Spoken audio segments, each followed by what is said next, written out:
Cincinnati.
For the past 3 years, the orange and blue clad supporters of FC Cincinnati have fueled the soccer movement in the Queen City. Now with a move to Major League Soccer on the horizon, one goal remains: secure the USL Cup. That quest begins now.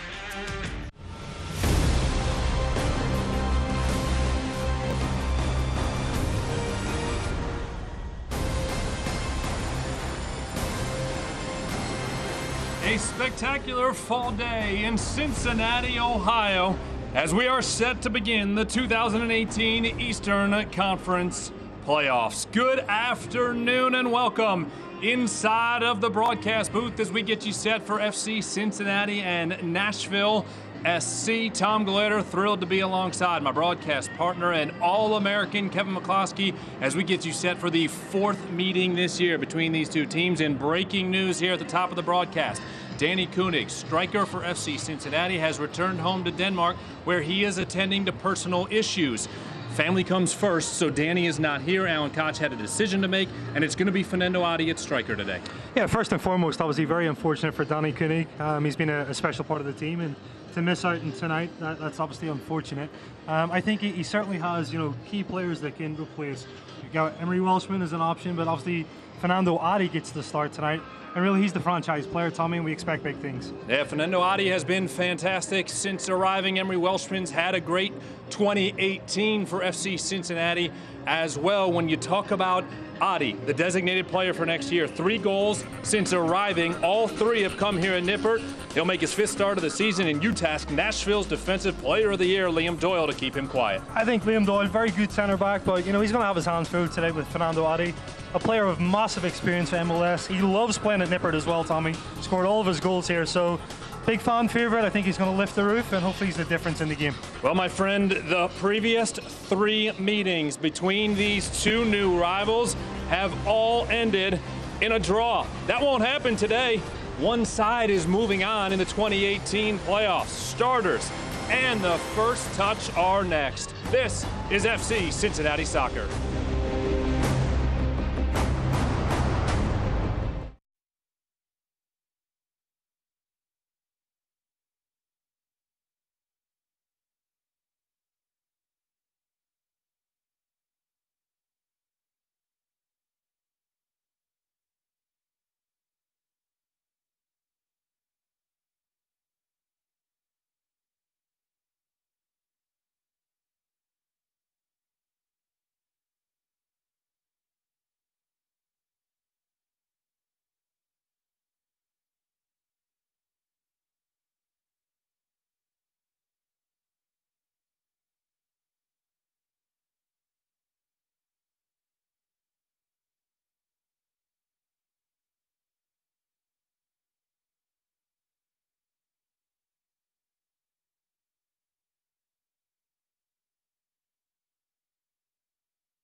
Tonight's broadcast of the 2018 USL Playoffs first round match is brought to you by US Bank.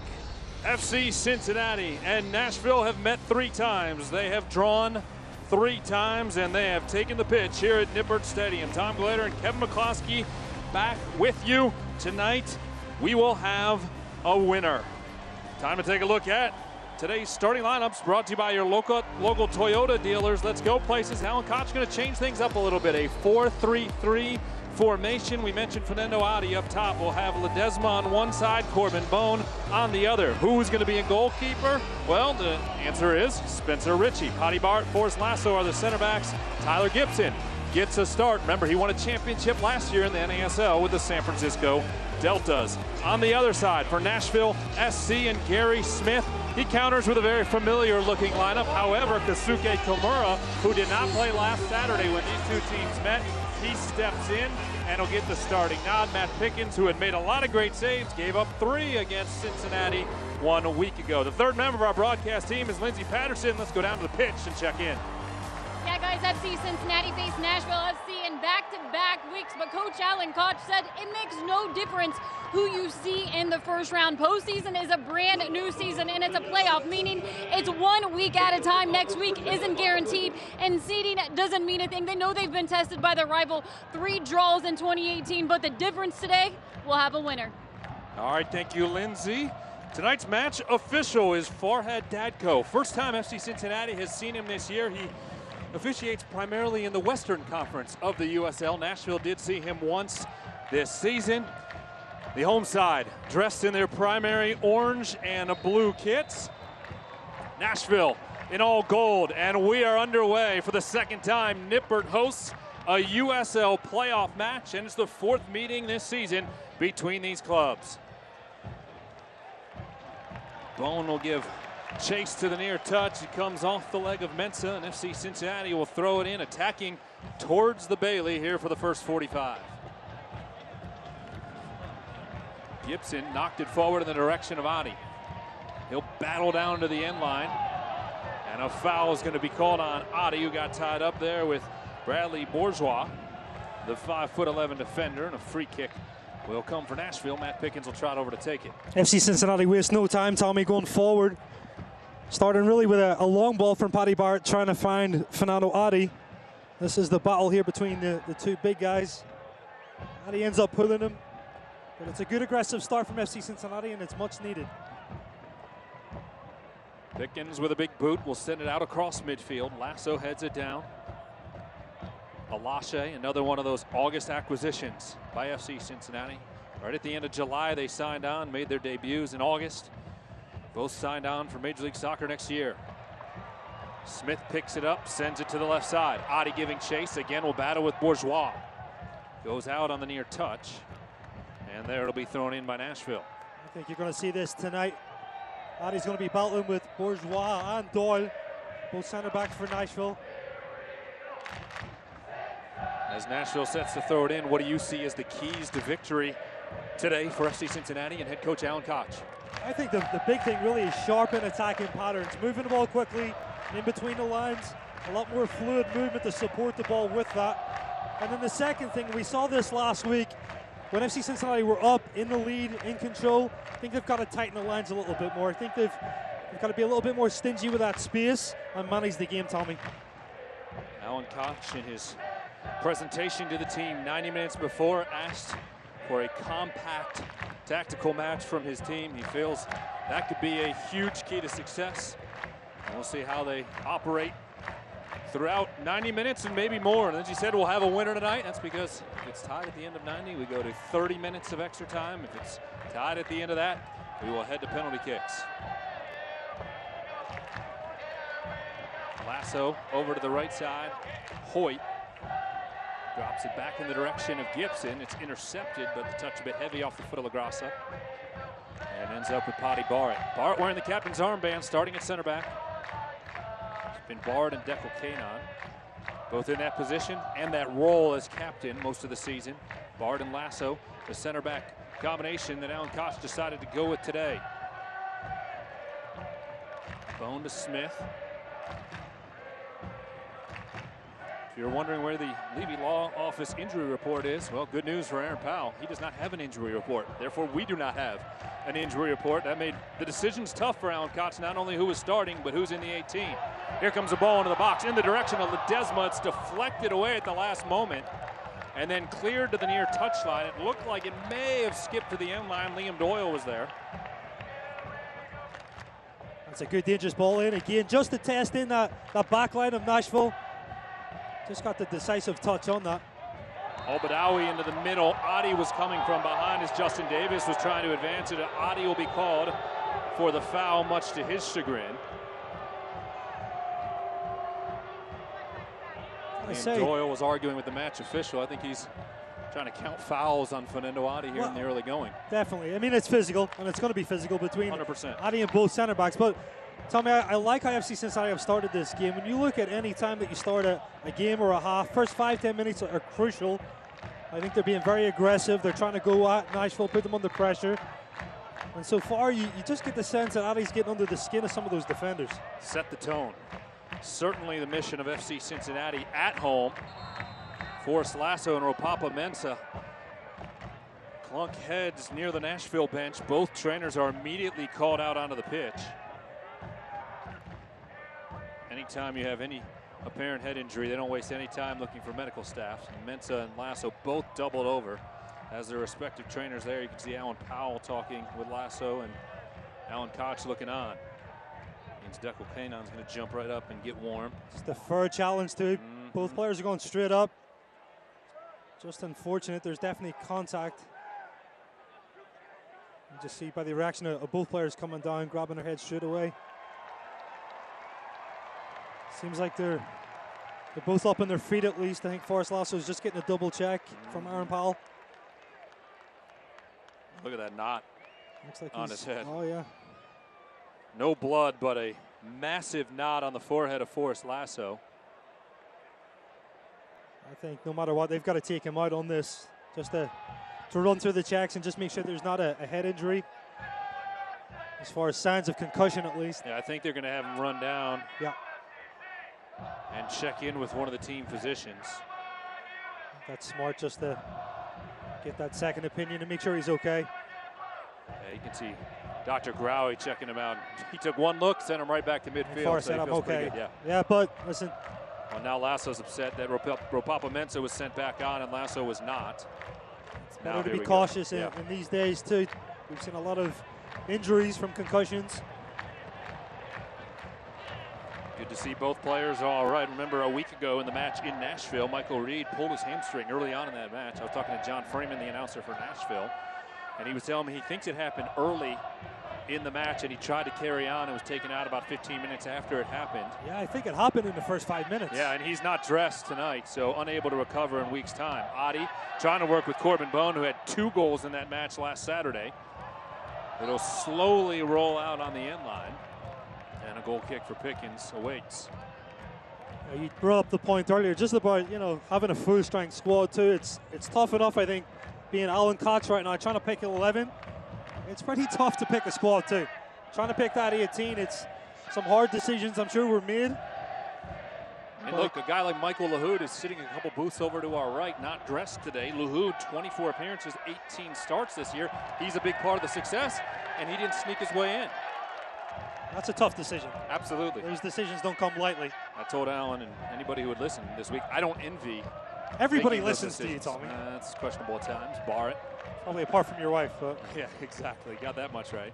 Hoyt up to Ledesma. Tried to backheel it to Hoyt, who was making a run. Cleared away by Nashville. 8th minute here at Nippert Stadium. It feels like fall as these two do battle for the 4th time. Adi trying to control it at the end line. Cannot. Liam Doyle was there. That was the matchup that you saw. And they certainly have had some challenges early on in this match. Of course, FC Cincinnati arrives here in the first round of the USL Cup playoffs. 23 straight unbeaten now, 17-0-6. A pair of draws to end the regular season once they had already clinched the regular season championship in 2 meaningless games as far as points are concerned, but kept that streak alive. That is a USL record. Finished the regular season with 77 points and a +38 goal differential. Here's Lasso. Smith. Back to Lasso. Into the middle, Alashe has some room to work. This is a space here where I think Alashe can really affect the game. He tries to feed it to Adi, who let it go through. Ledesma wasn't quite there. I think that pass maybe caught Fernando Adi a little bit off guard. It's the missed pass. I think he overplays it, I think, but for Alashe, very athletic player as well. Penetrates well into space. You talked about the change of Alan Koch going into that 4-3-3. It allows Alashe and Nazmi to be kind of in those half spaces ahead with kind of Tyler Gibson just anchoring the midfield. There's Adi into the middle, Alashe off his chest. Over to the left, Smith. Smith now with some room up the left side. He'll make a run. Brings it into the middle. Badawi, who takes a shot. It buckles off Liam Doyle, almost hooked towards that far post. And we'll have the match's first corner kick. That's good understanding again by Corbin Bone and Nazmi. Blake Smith just plays into it. Nazmi takes a touch just out of his feet. Snapshot, but just clips off of Doyle and out for a corner kick. Of course, Nazmi Al-Badawi had a goal on a header. A rare header for Nazmi to score last Saturday in Nashville. Can FC Cincinnati strike in the 10th minute? Chance of FCC rained down from the Bailey as the USL leading MVP candidate sets to take the corner kick. He'll strike it with his left foot towards the near post, swatted away by Pickens, comes out in the direction of Smith, and poked away by Mensah. All the way back to Spencer Ritchie now. Talk about tough decisions. Alan Koch has the 2018 Gold Glove winner on his bench. How often does that happen? Not. It doesn't happen, period. But FC Cincinnati, frankly, had 2 starting goalkeepers this year. Spencer Ritchie has the role right now, and Evan Newton had a great year. It's wild the way he won it because he didn't play last weekend. Al-Badawi loses the ball and comes in the direction of Adi and then is controlled by Nashville. But Matt Pickens, who's playing tonight, gave up 3 to FC Cincinnati. Dan Lind, playing for Pittsburgh, gave up 2. And because of those 2 poor performances, they both slipped behind Evan Newton. He jumped up and grabbed that Gold Glove. And listen, Evan Newton deserves, I mean, he's been fantastic this season for FC Cincinnati. You talk about the record, the unbeaten run, how much he featured in that as well. And just the competition, obviously, Spencer's come in and really done fantastic. But not many teams have that. That is unheard of. Tonight's broadcast of FC Cincinnati is brought to you in part by U.S. Bank. Over to the right side, Kimura, who of course played with head coach Gary Smith when Colorado Rapids won the 2010 MLS Cup. Al-Badawi working near touchline, deflects it away from Bourgeois.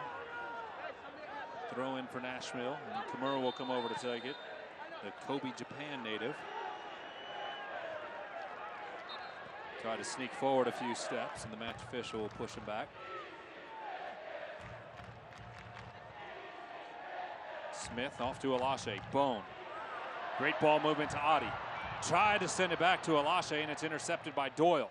Here's where Nashville can be dangerous in transition. In the middle, it's Mensah. Mensah just bounces off Paddy Barrett. Wanted a foul call, won't get it. I don't think Paddy did anything but stand there. No, that's a fantastic tackle from Paddy. Just using the body position that he had. Separates a little bit of a push with his shoulder, but separates with the ball. That's a good defensive play. Just moments before that, we saw that pattern from FC Cincinnati, though. Fantastic stuff. Ball zipping around. Just Adi was unlucky just to try to find Alashe, just to set him in space, but good stuff from FC Cincinnati. Ritchie, the 26-year-old goalkeeper, sends it out into the midfield. Tucker Hume was offside as the flag went up on the near touch. If you're just joining us, well, before I get to that thought, here's a look at that tackle by Paddy Barrett. Just this touch, reads it, body position, separates, perfect defended. Mensah tried to sell it a little bit. Tyler Gibson, in the meanwhile, is taken down by Matt LaGrassa. Barrett with a big leg will stand at it. 15 yards shy of the midfield strike. Looks to his right and finds Justin Hoyt at the touchline.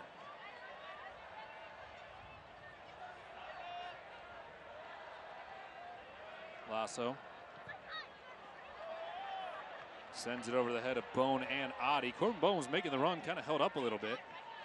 And Bourgeois is there to shield it out along the end line. I was going to say, if you are just joining us, we mentioned it off the top of the broadcast. Danny Koenig is not home, had a family, or is not here. He had to go home to Denmark, had a family emergency. Certainly our best wishes to Danny. I know it's killing him to not be here today, but family comes first. He got on the plane on Tuesday, flew back to Denmark and not available. So Fernando Adi has started at striker. Emery Welshman is the other striker that is available in the 18. And Danny, we're thinking about you. I'm sure you're watching back at home. Lasso sending it to the near touchline, mishit it, throw in for Nashville towards the attacking third.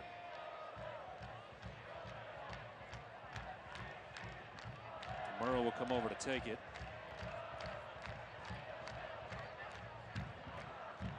Nashville certainly hasn't set up much in their final third here in the first 14 minutes.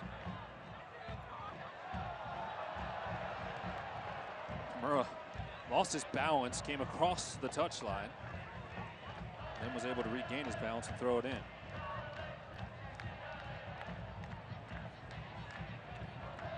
Davis racing up the left side, got around Ledesma.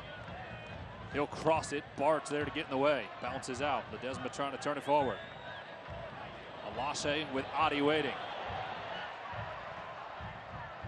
Just textbook center forward stuff right there, leaning in, gets a good first touch, waits for support to get up, possession built. Alashe over to Ledesma, trying to get it back to Alashe. He's knocked down in the box, collided with Liam Doyle. Hoyt regains control.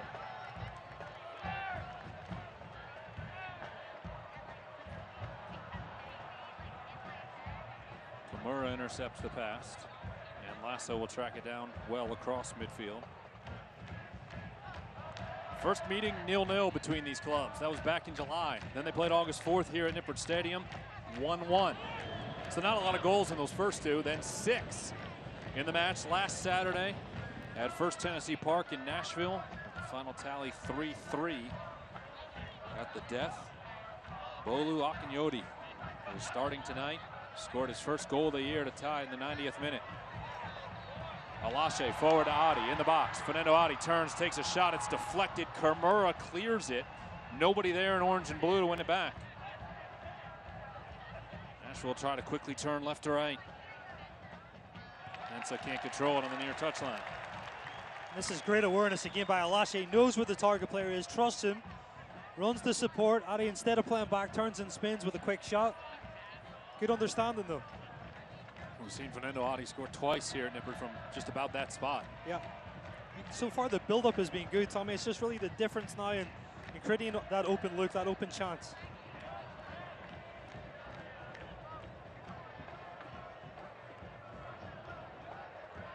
Mensa will tap it back to Kimura. Back to Mensa, the native of Ghana. Into the middle, comes off the chest of Bart, and FC Cincinnati wins it back. Today's broadcast of FC Cincinnati is brought to you in part by Frisch's. Al-Badawi nearly got it to Adi, but it was intercepted and deflected away. Good now pressure Nazmi, showing pressure on Bourgeois. There's nowhere to go. It deflects off of Ledesma. Adi crashing in. Pickens swats at it and gets just enough to keep it away from Fernando. Surprised he didn't come and try to collect that. Adi is taken out of the corner of the 18. Won't get the call, much to the chagrin of the Bailey. FC Cincinnati will be able to throw it in as Alan Koch will plead the case for his big striker. Just as we thought, really, Adi's been a handful. He's posting up really well. Very physical player. This is the pressure again by Naz. Just forces that turnover. I think just seeing it a second time, understand now why Pickens came out and just flashed at it just to break it out of the box. He knew if that fell to the foot of Adi, he probably didn't have a chance. One player that FC Cincinnati have to try to get on the ball just a little bit more is Ledesma. When we talk about the difference in that end product, he is the player. We've seen it time and time again with assists and goals. Usually the difference in the player that's been very special.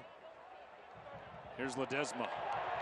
Finds Hoyt inside of the 18. Knocked off his foot at the last second by Justin Davis, who was closing in defensively. Throw in for FC Cincinnati inside of the attacking third. That's exactly what Ledesma does. He unlocks defenses. Such a good range of passing. Short pass long, he can bend it over the top. He's certainly got that skill set. Barrett back to Lasso. FC Cincinnati pushing that line forward. Alashe knocks down the header. Ledesma collects. Hoyt into the middle, Al-Badawi. Lasso over to Smith. Back to the middle, Al-Badawi.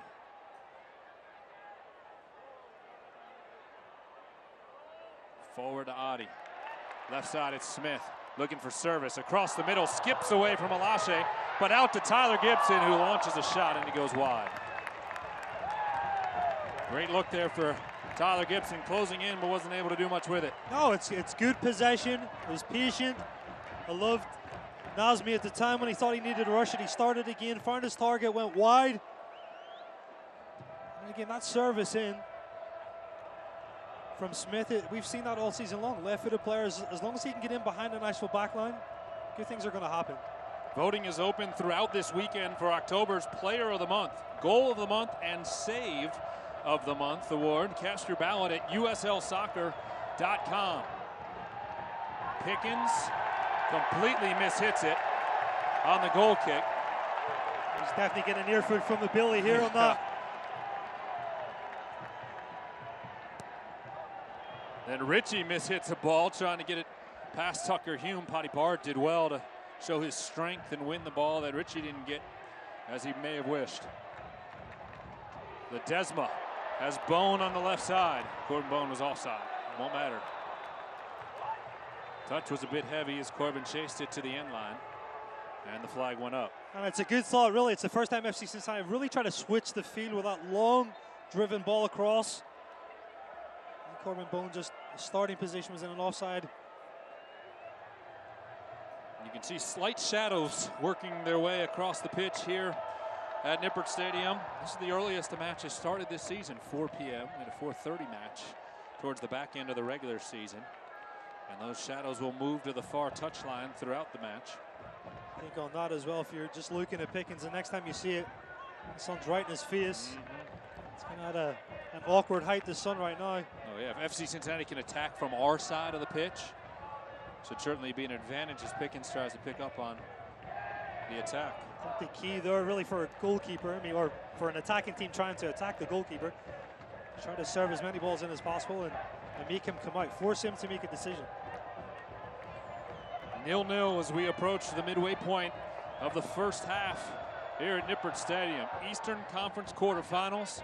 Tom Glader, Kevin McCloskey, Lindsey Patterson. Thrilled to be with you. Second time we've seen a playoff match here at Nippert Stadium. Third time FC Cincinnati has participated in 3 years in the USL playoffs. Searching for their first win. Nice job to get out of trouble there. Barrett, his touch heavy over to the right side, and Justin Hoyt still nearly almost got there.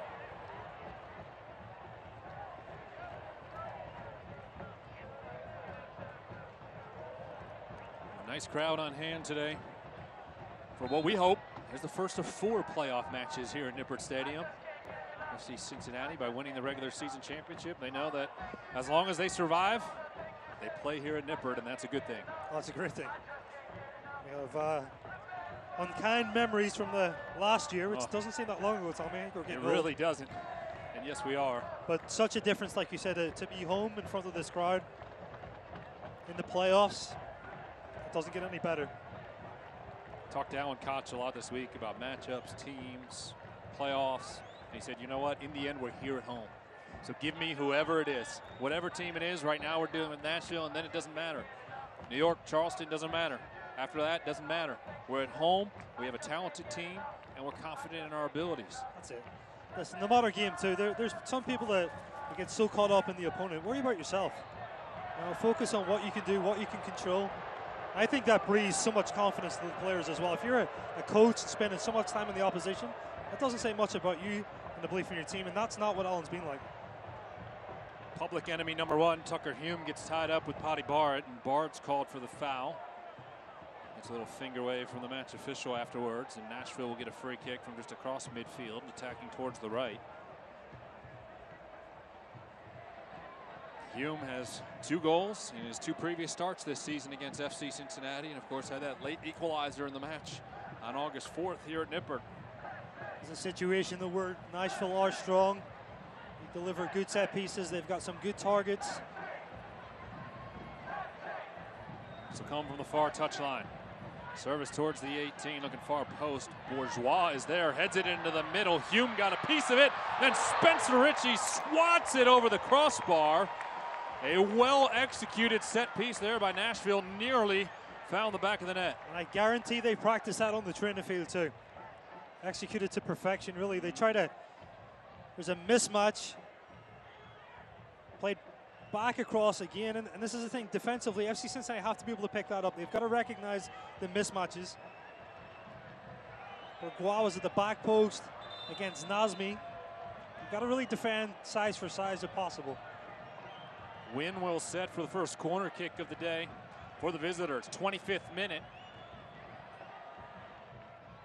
The big lad Hume is in there going chest to chest with Paddy Barr just to the right of Spencer Ritchie. Wynn will strike it with his right foot, looking far post.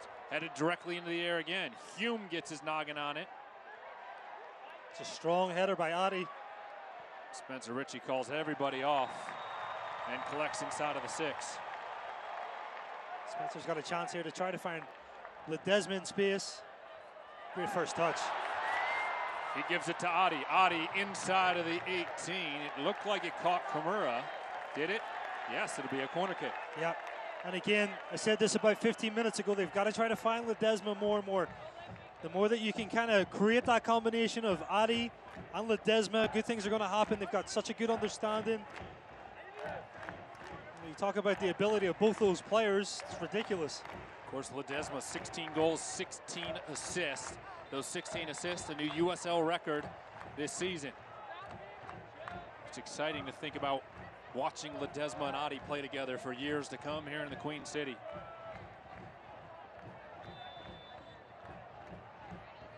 Ledesma on the corner.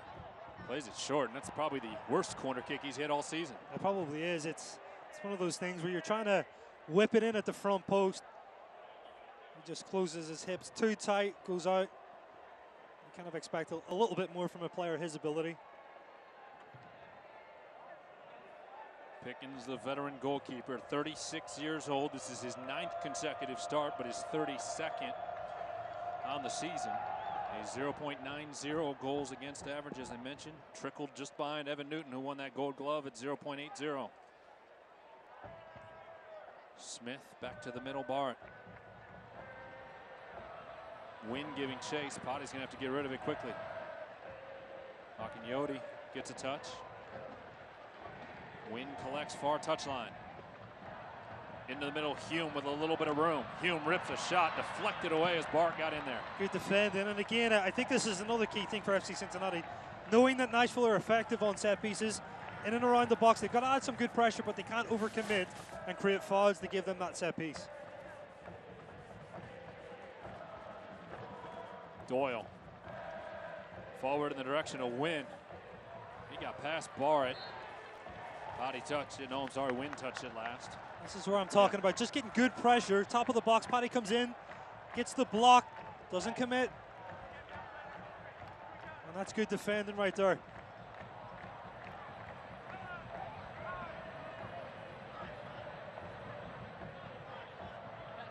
One important rule to keep a thought on as we proceed through this match. You get your usual 3 subs in the first 90 minutes if the match were to go to extra time. I think everybody expects it to, since the first 3 meetings between these teams were all draws. But if it goes to extra time today, then each manager will get a 4th sub in the final 30 minutes. If you were a betting man, Tommy, it wouldn't be a bad No. Wouldn't be a bad chance. Ritchie into the midfield. Adi off his head with Bone giving chase. Looked like a handball there on Nashville as it skipped up awkwardly. Adi was pleading the case for the orange and blue, won't get a whistle.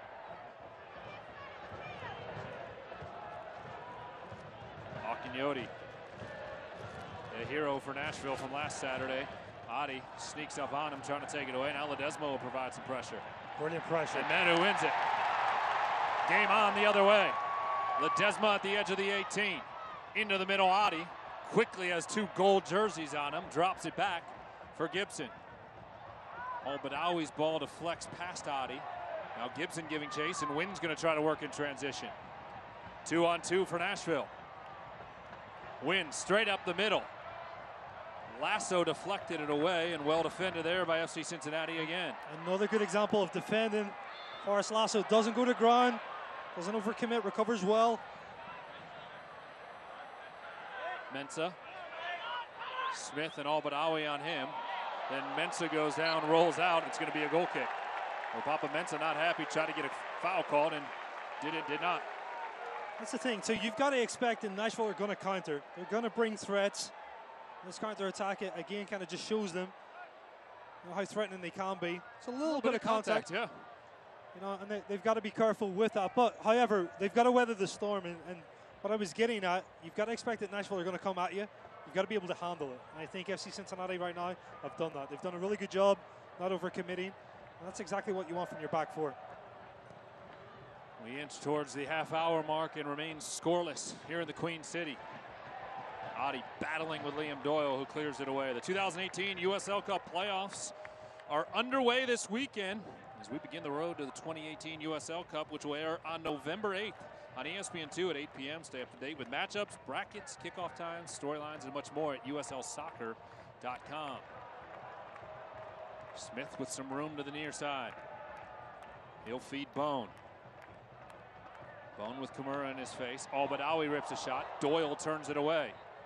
Gibson crashing in to keep it alive and backs it off to Lasso.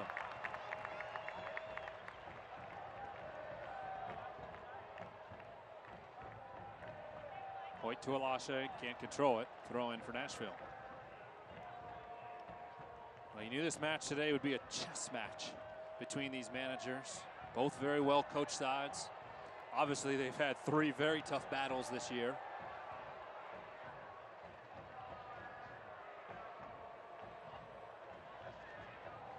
I certainly agree with what you're saying there, Tommy. I think the one thing to remember, though, this is a player's game. And right now, I think the players are having the... Bone over the head of Adi. Ledesma was crashing in, but Davis was able to turn it the other direction. And the players, really what I was talking about, they're impacting to their potential, right? And I think it's one of those things that you expect. This is why fans come here, not to make, look at coaching decisions. It's what players are capable of. I certainly think for FC Cincinnati players so far, they've not disappointed.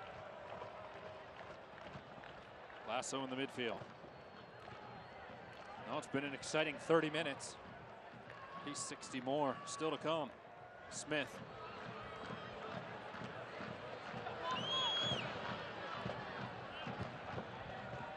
Back to Lasso in the midfield. Cincinnati 23-3-8 and route to their regular season crown. 12-2-3 here at Nippert Stadium. Nashville was 4-6-7 on the road this year. Adi gets a ball from Ledesma. Adi inside of the 18, held off just enough by Bourgeois that Pickens comes off his line and scoops it up. I think Ledesma just overhits his pass as well.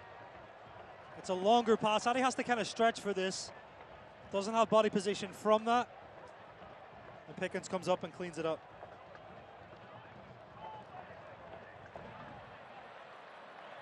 Bard will send it over to Hoyt. Back to Potty. Cross midfield in the direction of Ledesma. Played back to Gibson. And Akinyoti.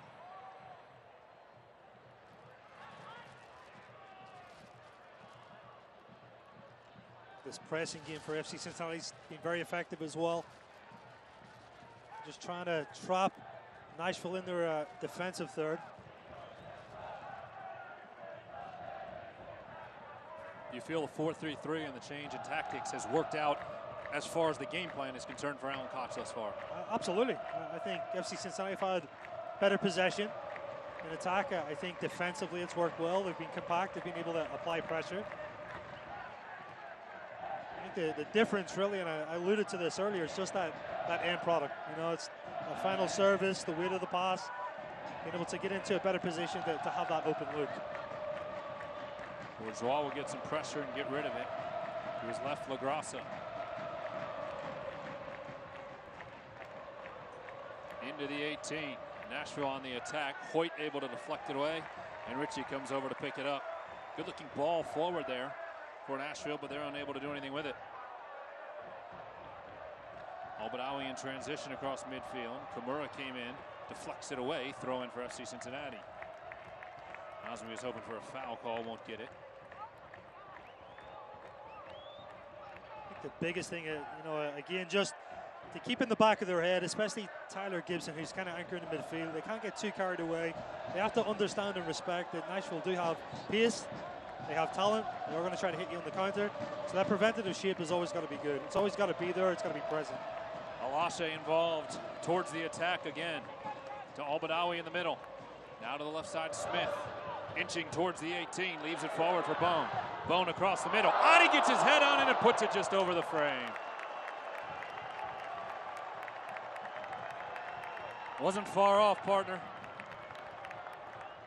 Yeah, and it's a great little ball in by Corbin Bone. Just a glancing header. Doesn't get a ton of power behind it. He really doesn't have to. He's just trying to redirect it. Just doesn't have that much time to react. And FC Cincinnati setting up offensive opportunities. Bone wins the first ball, and Adi comes over to grab it. Then he's hit in the stomach by Akinyoti. Adi immediately down to the pitch, grabbing his midsection, and the match official will come over to check on him. We'll have to see the replay to see exactly how Bolu Akinyoti got him. Here's a look. Just catches him with his elbow. Just a little bit of the follow through. Adi's able to catch his breath, maybe just knock the wind out of him a little bit.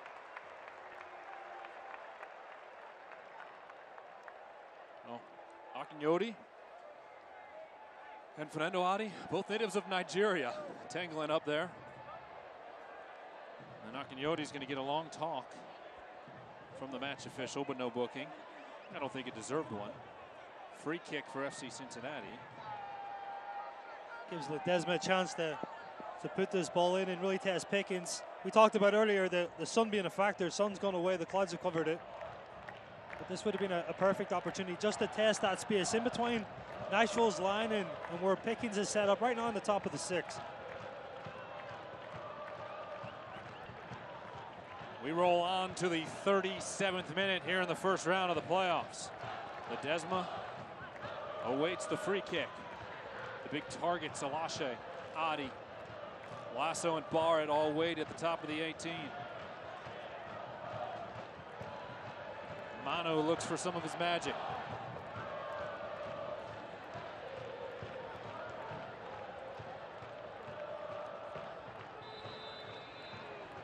There's the whistle. Signal ready for play. Ledesma into the 18. Looking towards Lasso, and Pickens is able to get there first. Pickens does well just to read it. Starts a Nashville defense or attack here. Well, maybe not. Bone intercepts the pass. Trying to play quickly out of the back because they've read FC Cincinnati's pressure. They're trying to break pressure quickly. Smith across the middle. Tried to go to Ledesma. Nashville's there defensively. Visiting side will work the other way. Tackle by Ledesma, wins it back. Albadawi in the midfield, and a late whistle will stop play. And I think it's the linesman who signaled the foul. I wonder was that? Ledesma. Yeah, that's what I was going to ask. I wonder was that on Ledesma or Gibson's tackle? Well, we'll see where he puts it. He's going to do it on, so I stand corrected. I think he's going to call it on Tyler Gibson's tackle based on where the ball is going.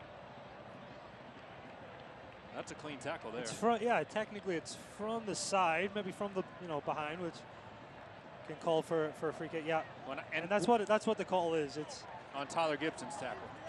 No, it's on Manos. All right, there you go.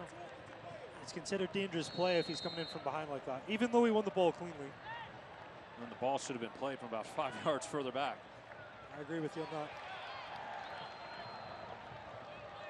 It was played from about where the tackle was made by Tyler Gibson. Alache there battling with Kimura, wins it back. Adi gonna work on the left side with Bourgeois in his face. Adi into the middle, had Ledesma knocked away by Doyle. Tell you what, Liam Doyle's played really well for Nashville here in the first 30 minutes. Barrett can't get it to Ledesma. He's played well and had his hands full the entire time. Oh, absolutely. He's a good defender, though, you know, and it's one of those things, probably the most effective defender, I think, this year for Nashville. Yeah, that's why he was named. The club already had their end of the season award ceremony. Bourgeois into the middle, Hume. First touch isn't great. Lasso does well to get his head down, knowing Hume might swipe at that ball and tap it away. It's interesting that they've had their end of the season presentation already, though. Well, Nashville wasn't as quite a lock for the playoffs as was FC Cincinnati. Adi's taken down in midfield. Groans from the fans who wanted to see a foul. Mensah, in the meantime, on the attack to the final third. Mensah into the box, deflected away by Gibson. Good job by FC Cincinnati getting back defensively. And then Gibson sliding in to disrupt. He's going to tighten it up a little bit here, just under the pressure.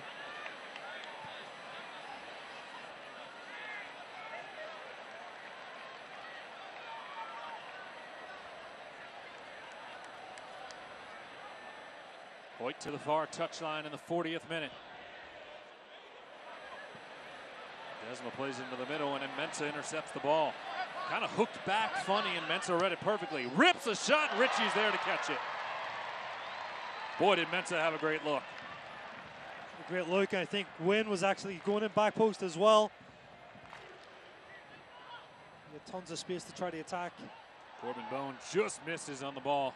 That's one back by Nashville. Desma got a piece of it, but unable to gain control. Bart heads it up into the air. Gibson will knock it down. Hoyt touches it back forward.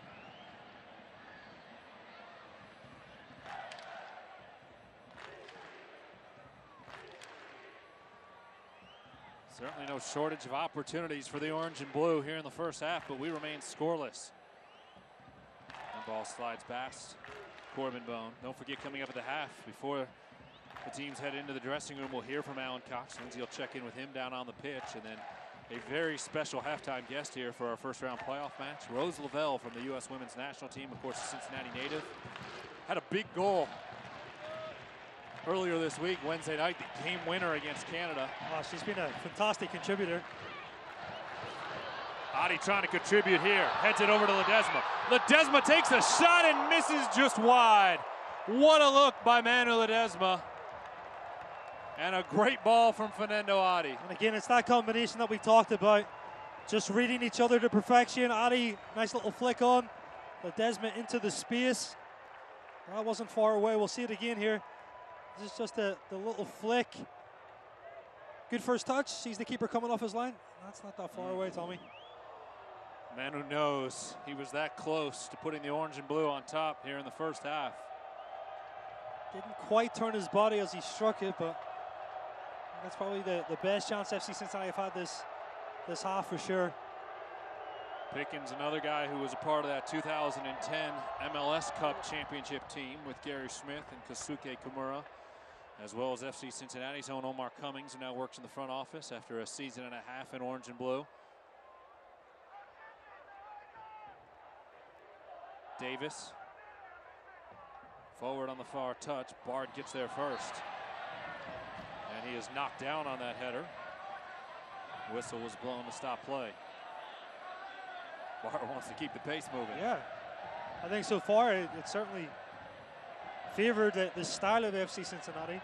Keeping the tempo, we talked about that in the keys. Quick, fast patterns of possession, we've seen it. It is a very windy day here at Nippert Stadium. Doesn't seem to be affecting play much as the field is sunken here at Nippert. But you can see it amongst all the flags around the stadium. The gust is supposed to get up between 30 and 40 miles per hour. They were supposed to have skydivers before the game. That was canceled. They were supposed to have pyrotechnics for the entire game. That was canceled due to the wind. Safety first meant that all those extracurricular activities around the match had to be called off. Lasso sends it towards Bone. Kimura wins it on a header. Aknyode with Alashe giving pressure. Fatai knocks it away. Gibson into the middle. Bard is there.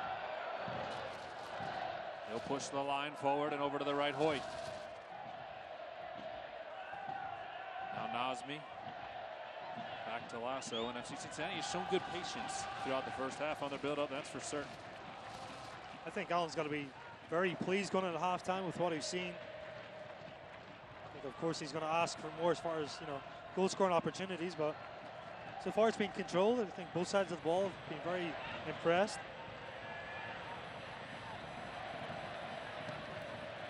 Ritchie into the midfield. Adi on the header glanced it forward, and the flag went up on the far side. Manu Ledesma caught offside. I think, again, just the more and more that those guys can play kind of closer to each other, and good things will happen. Manu that time just in a starting offside position. A small contingent of Nashville SC fans have made their way here today. About 30 or 40 supporters from Tennessee have made their way for this match and making noise to the left of the Bailey if you're sitting in the Bailey tonight. Blake Smith battling on the end line. Mensah's there, does really well to keep it alive. Bone comes over and then sneaks away into Kimura. He'll send it across. Ritchie has to go up and catch it, and now Spencer Ritchie all of a sudden has that sunshine in his eye. Meanwhile, Justin Hoyt with tons of real estate up the right side. Slides it off to Adi. Back to Nazmi. Oh, but Ali with LaGrassa in his face. Hoyt over to Ledesma. At the edge of the 18 to Adi. Fernando Adi looked to strike it with his left foot. Switches to his right, then tried to thread the needle and send it forward. Didn't take the shot. I think he's got to strike that. He's got too much space. It's on his left foot, but he's got enough power to trouble Pickens from that distance.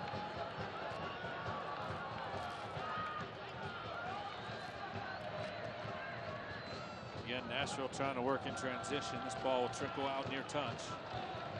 And a throw in coming. Just 1 minute of stoppage time here in the first half. We are into that lone minute. Certainly appreciate everybody joining us today for the first round of the USL Cup playoffs. Gibson mishits that ball out and up into the stands. Throw in for Nashville, who will look to get on the attack one more time before heading into the dressing room. See if Farhad Dadko gives them much time to do that. Here's a throw in the direction of Hume. Gibson gets to it first, and that'll be enough. 45 minutes of soccer in the books here at Nippert Stadium. At least 45 more still to come.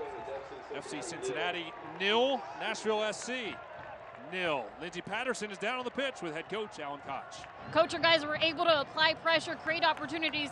Offensively, couldn't capitalize just yet. You know it's going to be a chess match in the second 45, but what do you tell them at halftime? It was a good first 45 minutes. I thought we played very, very well. I thought we controlled the game. We obviously imposed ourselves on them. But in this game, anything can happen. It takes one moment, and that could either be a set piece or it could be in transitions. So I think we're still capable of more. I think we're happy with how we played in the first 45 minutes. We want to get more out of it. Hopefully go create a couple of chances, and then hopefully take one of them. Thank you, Coach. Thank you. All right, thank you, Lindsey. Appreciate the time from Alan Koch. Both sides will head into the dressing room. We'll step aside and take a halftime break here in the Queen City. 0-0 after 45. We'll be back with a look around the USL, and we'll hear from Rose Lavelle. That's all next. This is FC Cincinnati Soccer.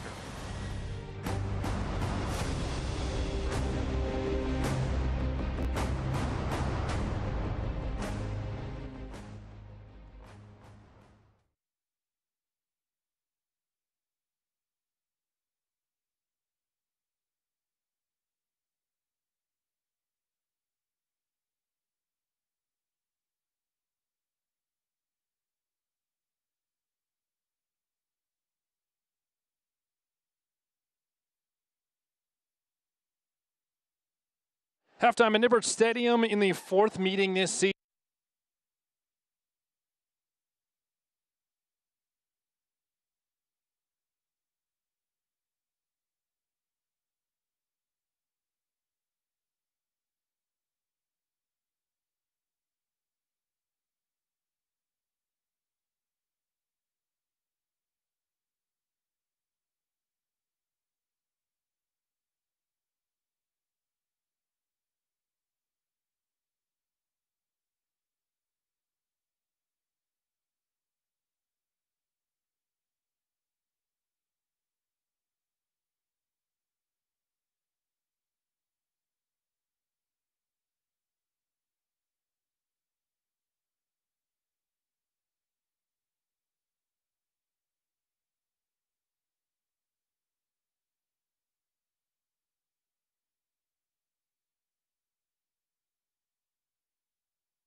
Halftime at Nippert Stadium in the fourth meeting this season between FC Cincinnati and Nashville SC. Of course, this is the first round of the 2018 USL playoffs, and here's a look at the Eastern Conference.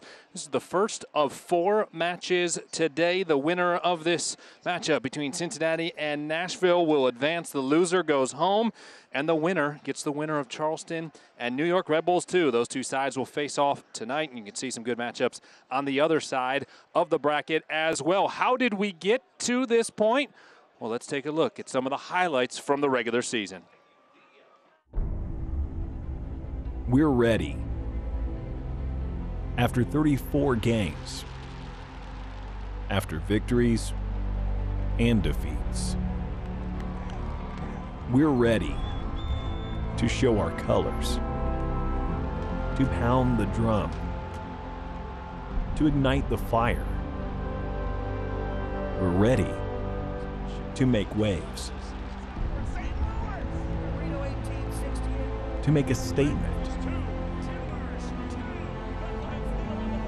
to make history. We're ready to answer the bell, to fulfill our destiny, to defend our crown. It's time. And we are ready.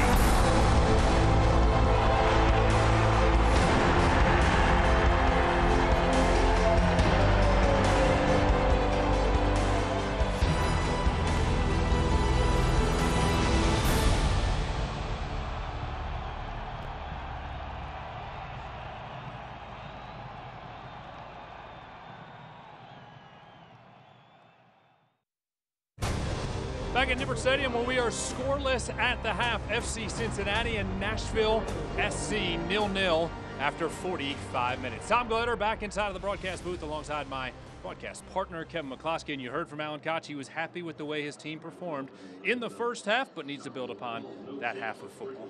Very impressive. You know, I think the performance has been good. Both sides of the ball as well, Tommy. You know, you talk about attack. There's been good moments in possession. I think in defense as well, some timely tackles, you know, from the back four especially. And so far, I think the only thing missing really is that end product. Well, the first half highlights are brought to you by PapaJohns.com. When FC Cincinnati scores twice, you save on pizza the next day. Use the code FCPizza50. Plenty of opportunities for the orange and blue. This is the snapshot really from Nas. Just didn't have a ton of space or time on the ball. Took it, Pickens ends up getting a deflection on it.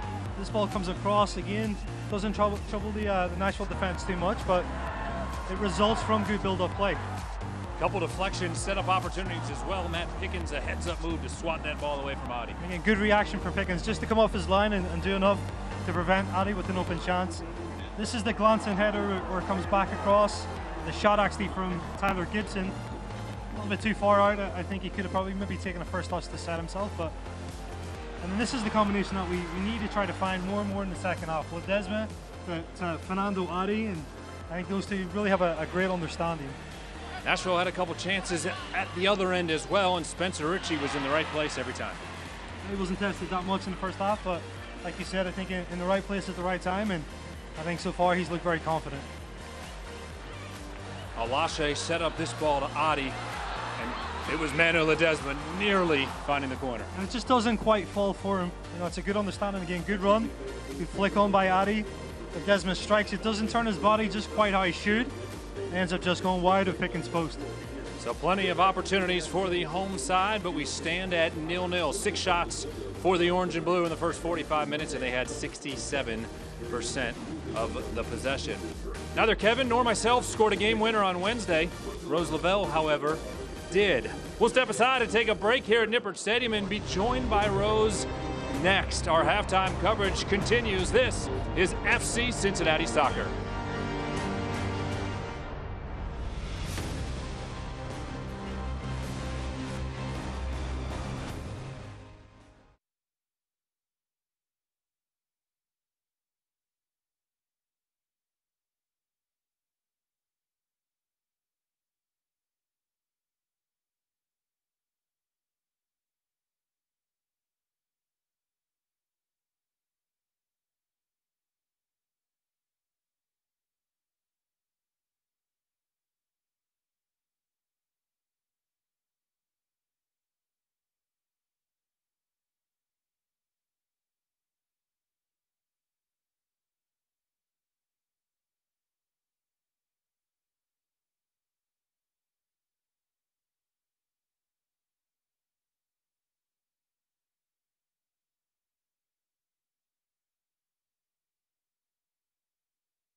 Back at Nippert Stadium, where we are at the half between FC Cincinnati and Nashville SC. The Eastern Conference quarterfinal is scoreless thus far. Tom Glitter now thrilled to be joined by U.S. Women's National Team midfielder Rose Lavelle, Cincinnati native, back in town after the big match on Wednesday night, defeating Canada. You had the game winner. Congratulations. I'm sure it was just another great moment for you in what's been a fantastic soccer career. Yeah, it's been fun, and I'm still young, so hopefully I have a lot more to play, but so far it's been super exciting, and hopefully I can keep building from there. What has this run with the U.S. Women's National Team been like for you, and just as an overall experience representing this country? It's been awesome. I mean, there's still a lot of veteran players on there, and I feel like I'm just constantly learning from them.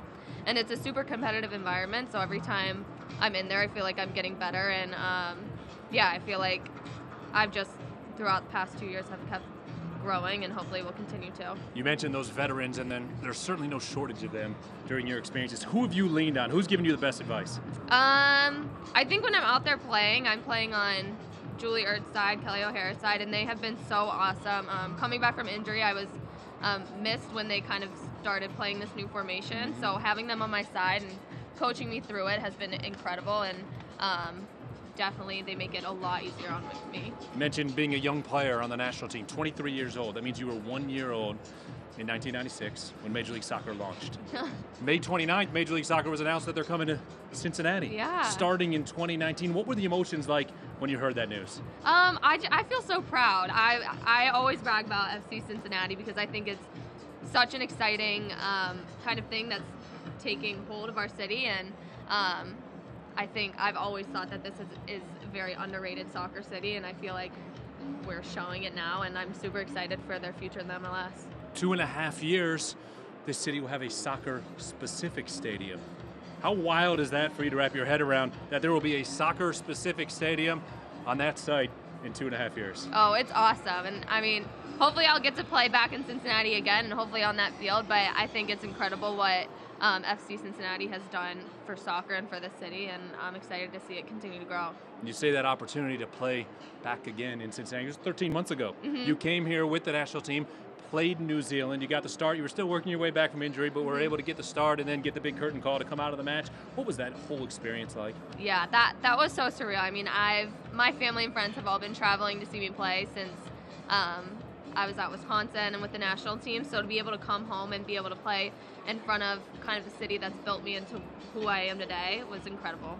Now today you're a fan. It's not the first time you've been a fan here at Nippert Stadium. You came to one of the Open Cup matches. Last year was it the Chicago Fire match you were at? Yes, it was awesome. So you were at a big one that night. You hope to be at a big one here tonight. You don't get to sit in the stands very often. Is it hard to sit there and not be out on the pitch taking place in the action?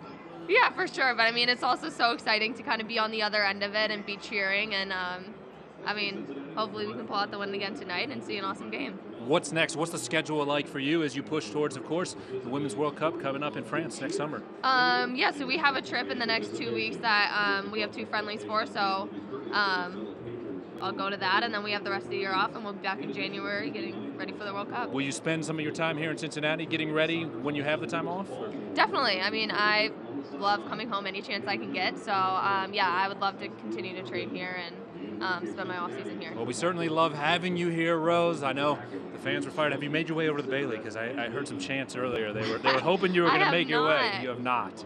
Maybe second half. Yeah. Maybe we can talk you into it. Yeah. Well, best of luck with the women's national team. It's awesome to have you here, and we certainly appreciate you coming to spend some time with us here at halftime. Thank you so much. All right, hopefully you bring FC Cincinnati. You were here for an elimination game last year. They won. You got to bring in that same luck today, right? Yeah. All right, put it on your social media just like you did last year. I saw it. The celebration video will be there later when FC Cincinnati wins. Certainly, congratulations on the goal. All your success. All right, that is Rose Lavelle. The team should be making their way out of the dressing room. FC Cincinnati has done so. That means Lindsay Patterson has done the same. Let's go down to the pitch and check in with Lindsay.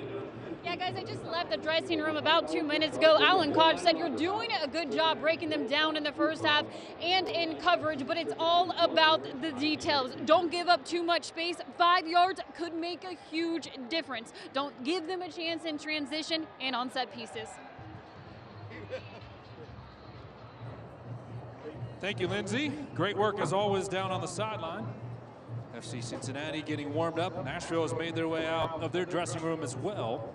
And Kevin, when you look at these next 45 minutes for FC Cincinnati, is it just a matter of sticking to their game plan? Everything seemingly has worked except for maybe that last touch, that last finish to find the back of the net. You just keep doing exactly what you're doing and assume those moments are going to come? Yeah, it's doing that. It's also expecting, you know, the opponent probably to change. Having had success in the first half, you know, as a coach, you're going to expect some type of change, and you've got to start thinking about how you're going to counter that change. When you talk about the chess match, that's it. It's being proactive, trying to have an idea what Gary Smith is thinking, and if he does change or he does make you know, some type of adjustment, that you're in a position to counter that. So the clubs will switch ends of the field. You can see the wind picking up a little bit down on the pitch, the way it's rippling some of the kits as each side is set for at least 45 more minutes. Again, if they're tied at the end of 90, we go to 30 minutes of guaranteed extra time. If we're tied at that point, then penalty kicks. Of course, Rose talked about that match he was here for last year, June 28th, against Chicago Fire in the U.S. Open Cup. That was a thrilling one in penalty kicks.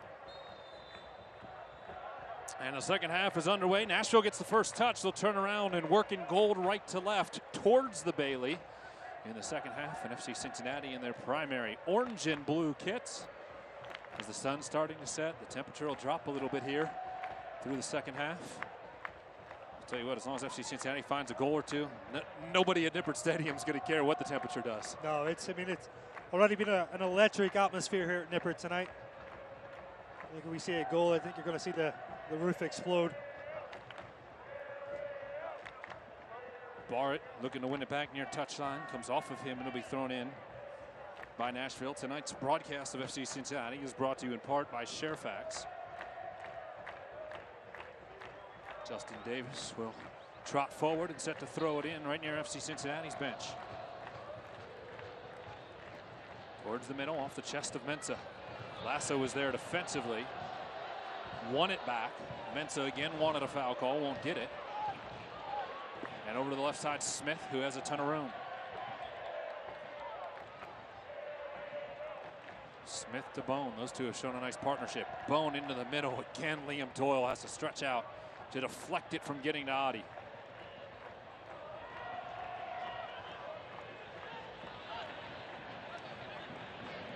Taylor Washington. Akinyoti. LaGrassa to the right side. Kimura.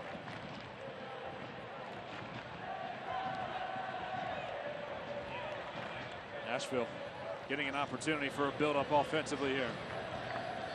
Davis. Washington and tap back.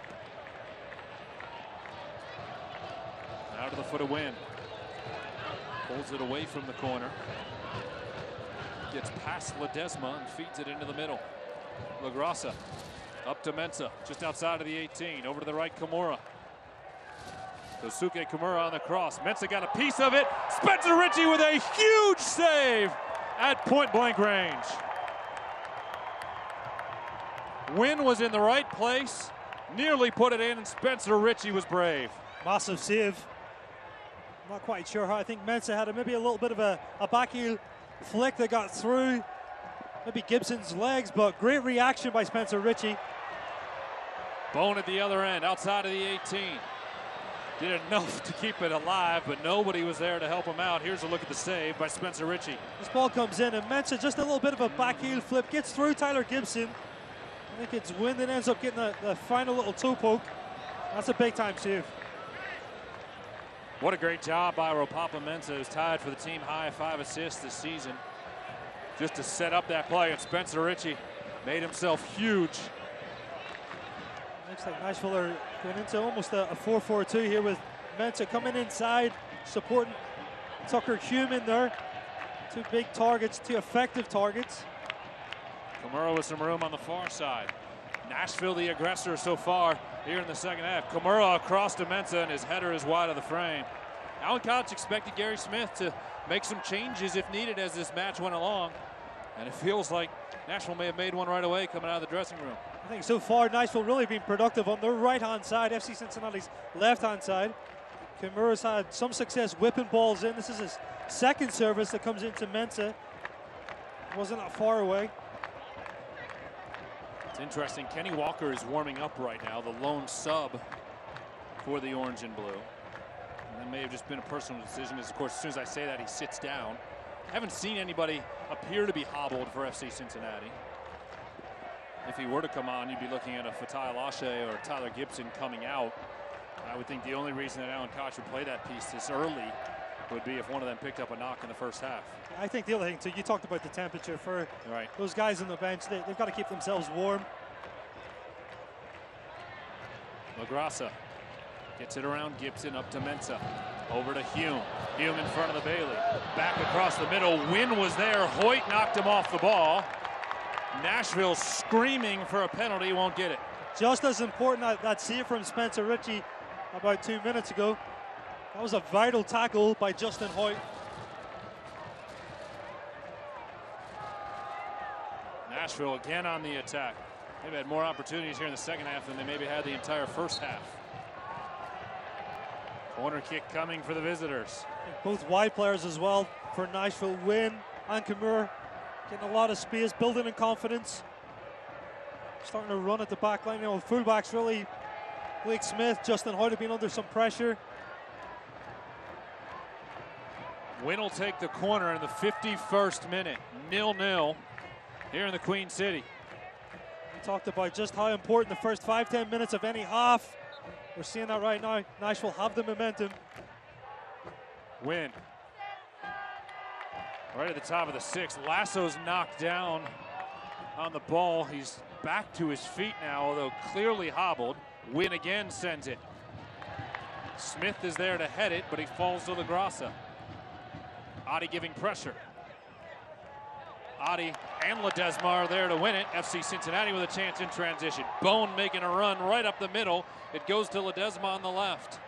Manu dancing with two defenders on him. Trying to pull it away. And he got some help from Blake Smith, although the ball to him was deflected. The orange and blue keep possession. I think right now when you talk about momentum, you know, there's times where a team has to slow down, take the sting out of the opponent's attack. Nashville so far started this half brightly. I think this is a good decision for FC Cincinnati, not just to kill it, calm things down, start another possession. Ledesma to the left Smith. Into the box in the direction of Adi. He tried to play the header and probably should have let it go on to Alashe. I don't even think Alashe saw that. I think he was blindsided a little bit. Otherwise, he should have been calling Adi off this. He's free at the back post. Yeah. I agree. On the replay, I don't know that Fatai saw it coming. You can see Pickens and the net behind him. The wind is really picked up here in the second half. And if there were any part of the game, and you can see the ball just rolled off the 6-yard line there. If there's any part of the game that it would affect, I would think it's this, right? The goal kicks, they get up in the air where it might get whipped around a little bit, or if it moves right as he hits it. Sure, set pieces, yeah. It's set pieces or restarts for sure. I talked about in the preview that wasn't going to be a factor, but oh well. Well, I can't control Mother Nature, Tommy. You know, it's. You're perfect a lot, but not all the time, yeah. partner. Yeah, it's hard to predict these. The strength of the gusts.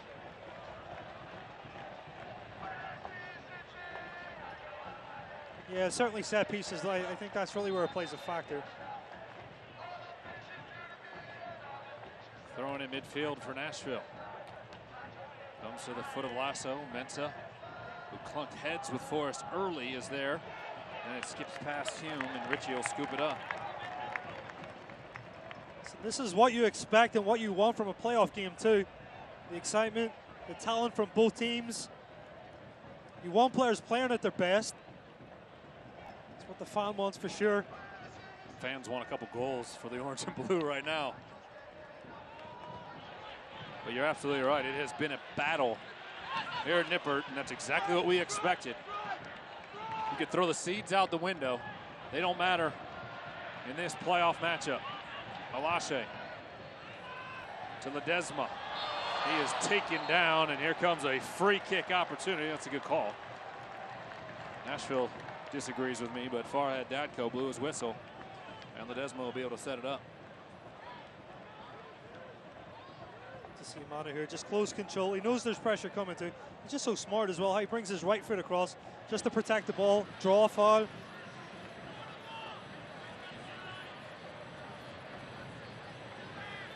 Hoyt and Ledesma will have a chat.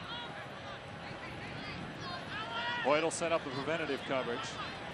Smith and Gibson are back in front of him. Everybody else is forward at the edge of the 18. And then Ledesma's watching the ball blow away from the spot that was marked by the match official.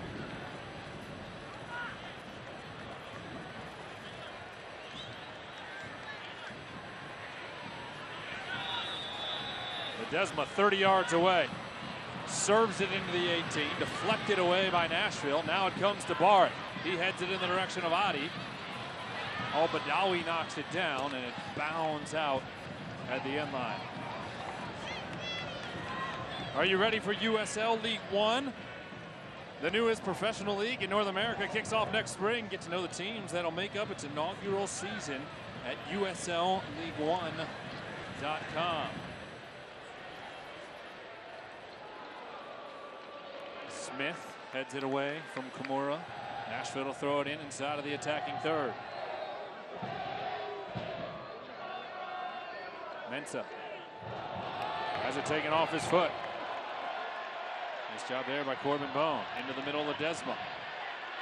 Manu with 2 defenders on. Got away from them, but ball rolls in the direction of LaGrassa.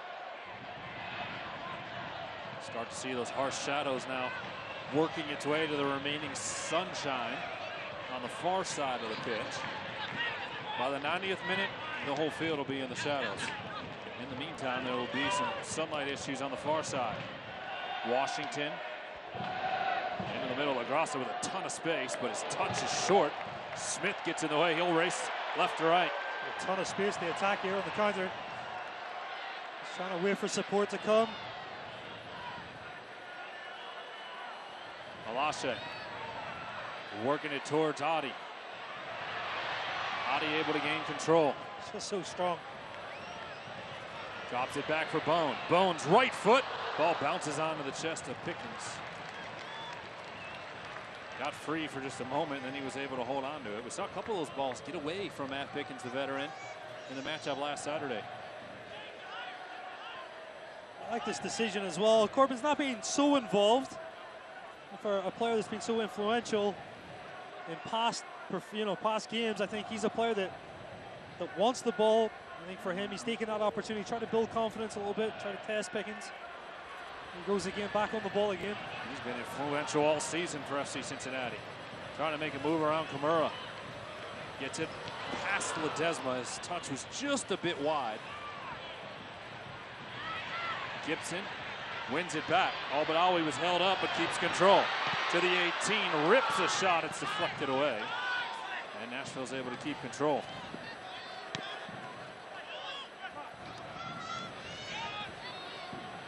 Akinyode. Great slide tackle there by Bone. He's going to be called for a foul.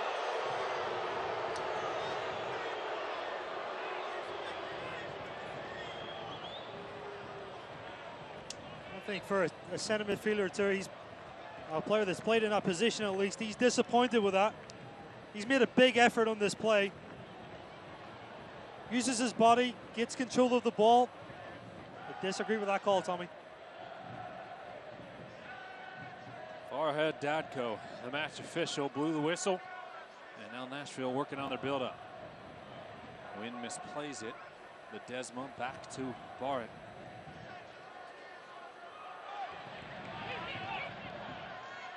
Mano slided across the middle to Alashe and over to Smith. It's got Adi 1v1 here against Doyle. It's the type of situation where you want to try to find your target. Adi at the edge of the 18. Finds Corbin Bone. Liam Doyle's there again. Deflects it away, but a corner kick coming.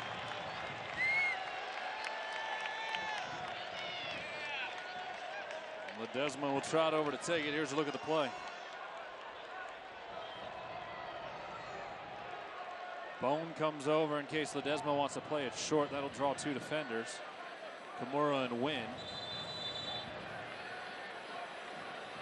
Now Bone starting to work his way back towards the 18. It appears as though it'll be a service from Ledesma.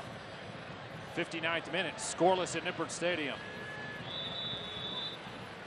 Ledesma tees up the corner kick. Here's his service. Bart got his head on it, but it skips to the near touchline. And a throw coming for Nashville.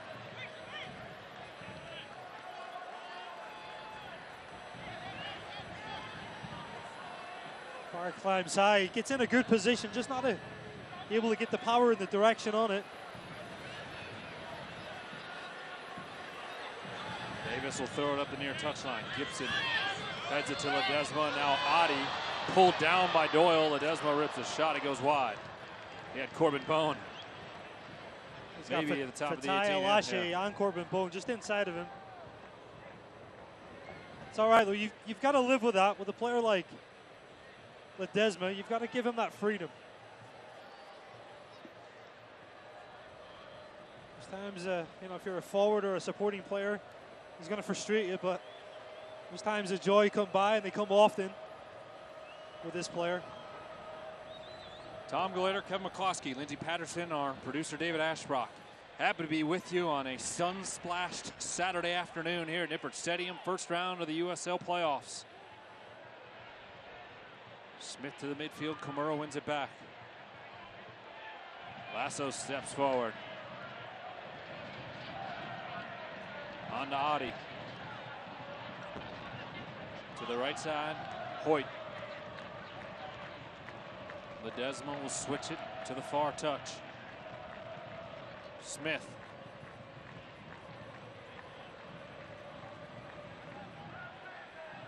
Bone. Up to Al-Badawi. Nazmi at the edge of the 18. Tried to get it to Adi. Didn't quite get there. Hoyt recovers near side. Ledesma, Alashe.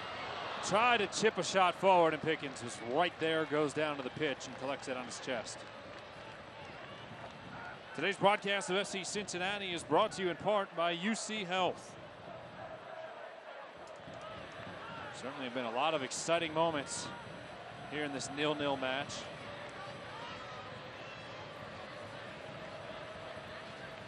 Smith and Bone working. It's funny if you look at the progression of these 4 matchups this year. 0-0 back on July 7th. It was kind of a boring match, to be honest. Then 1-1 here at Nippert. Danny Koenig scored in the first minute. Tucker Hume with the equalizer in the 80th. Then 6 goals last Saturday in Nashville. And here we are, scoreless again. On to the final half hour of regulation. Well, Kenny Walker has his kit top on and getting some instruction from Kenny Walker. So from Alan Koch. He's not talking to himself. I do that often. So we will see a sub, it appears, shortly for the orange and blue. Meanwhile, FC Cincinnati trying to get back to the attacking third. Osme had made a great run, but Ledesma was unable to find him. Hoyt. Over to Lasso. Smith. Gibson's touch didn't find Blake Smith, but the interception comes back out to Lasso.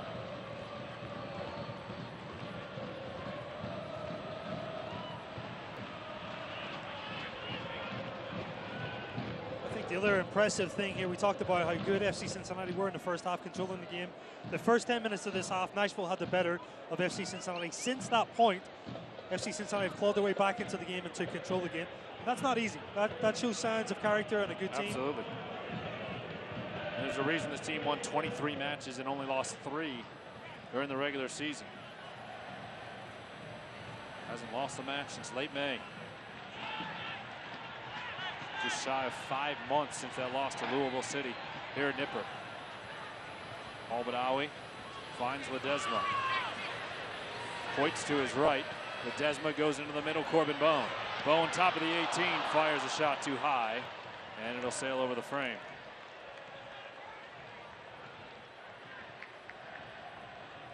My guess at this point is that Kenny will come on for Tyler Gibson. But we'll wait and see.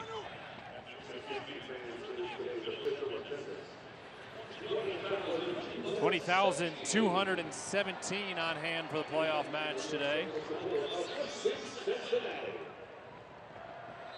If FC Cincinnati is victorious here tonight, they play again next Saturday at home against New York Red Bulls 2 or Charleston. That match is later today, so they'll have to await and see who their opponent is, but they know they'll be at home here at Nippert, 4 o'clock again next Saturday.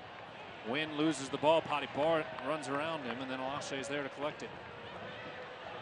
Ledesma with 2 defenders closing in. Now a third gets rid of it to Adi. He's down in a heap of pain. Ledesma grabbing his chest. Alashe and Al-Badawi going to try to keep it moving and now decide to play it out to the near side. And play will be stopped. You want to get going there in attack, but you also want Manu Ledesma in attack, right? It's kind of a tough decision. Now Koch is asking for a bit of a booking following the play. We'll see if we can get another look at it. Here it is. Just on this pass here, here's where the contact is. I think it's accidental, honestly.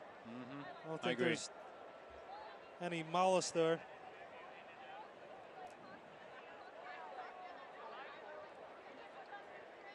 So everybody here at Nippert will catch their breath. They just announced the crowd 20,217 for this match as it suddenly gets quiet while Manu Ledesma is attended to.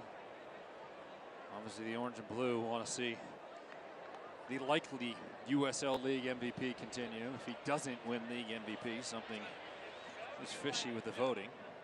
But also imagine that Alan Koch will win Coach of the Year honors. Now, if you remember, Manu Ledesma's had some problems with the ribs this season. It hasn't been a while, but when he's been nicked up this year, it has been in that region. And there certainly was contact. I just think it was accidental contact. Right. Seems like he's okay. Came back up on his feet.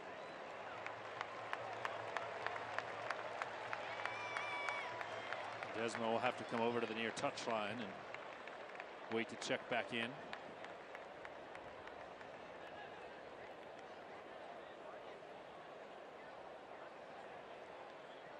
Appears as though he'll be able to continue. Nashville will throw it in and certainly play it back to FC Cincinnati, but not at midfield or in an attacking position. They'll send it all the way back to Spencer Ritchie, and the orange and blue can build up from there. Ledesma right back onto the field. Ritchie with a big boot, looking in the direction of Adi. He'll turn and race into the 18. Nearly misplayed by Bourgeois with Adi crashing in. He just stuffed it into the chest to Pickens. Oh, Bourgeois was going back towards goal. Pickens away from goal. Like you said, that was almost a massive blunder. Mix up between both players. Just comes off of his chest as well. You can see Pickens going the other direction, coming towards him. He's not very happy. Pickens was furious with his defense on that second Corbin Bone goal last Saturday. Wynn trying to bring it inside of the 18 at the other end quickly. Washington. Play it back to Akinyoti. Alashe giving chase all the way out of midfield alongside Adi. I think FC Cincinnati need to get a little bit tighter on Wynn at the minute. He's been the most productive player for Nashville in attack. He finds himself in that half space a lot. That's the tough thing now for Tyler Gibson. Just playing as a single pivot. Wynn's in that wider area from him. It's been hard so far for FC Cincinnati to get across and put pressure on him. FC Cincinnati will throw it in, but not before making their first sub of the night. It comes in the 68th minute. It'll be Kenny Walker for Fatai Alashe. So we knew it would be in the midfield, but it is not Tyler Gibson. It's Alashe that Walker replaces. I think with that, it gives a little bit more balance to in midfield.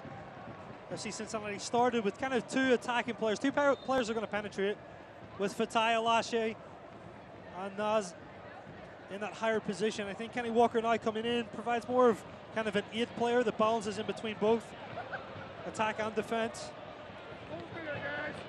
Walker has had some big moments in orange and blue throughout his 3-year career here in the Queen City. He feeds it in the direction of Adi, but Davis got there first. Mensah gets a good bounce off of Smith, now takes a shot and it's nowhere close.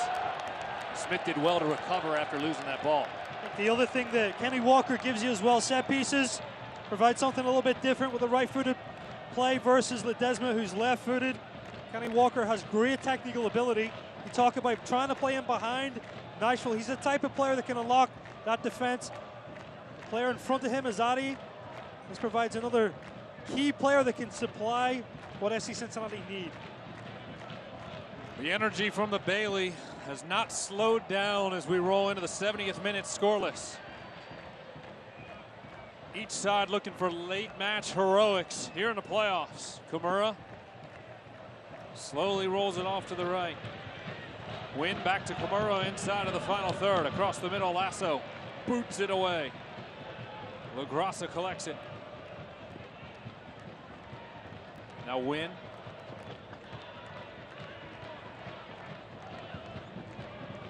Over to Davis. It's like Gary Smith getting set to make his first substitute as well. Akinyoti. Kenny Walker comes in with a great challenge. Won the ball, but then Akinyoti got it back. Al-Badawi forward with Adi giving chase. Doyle clears it away to the near touch. That's probably a yard away from being a great ball into Adi. Nas just under hits that slightly.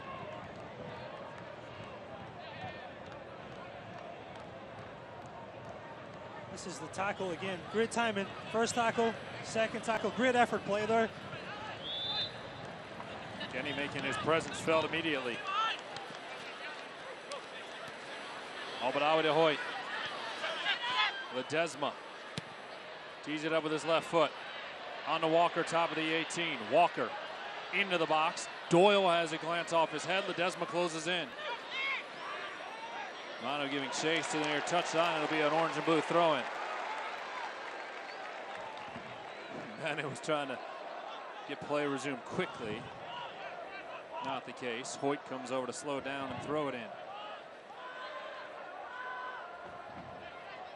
Al-Badawi back to Lasso. Smith.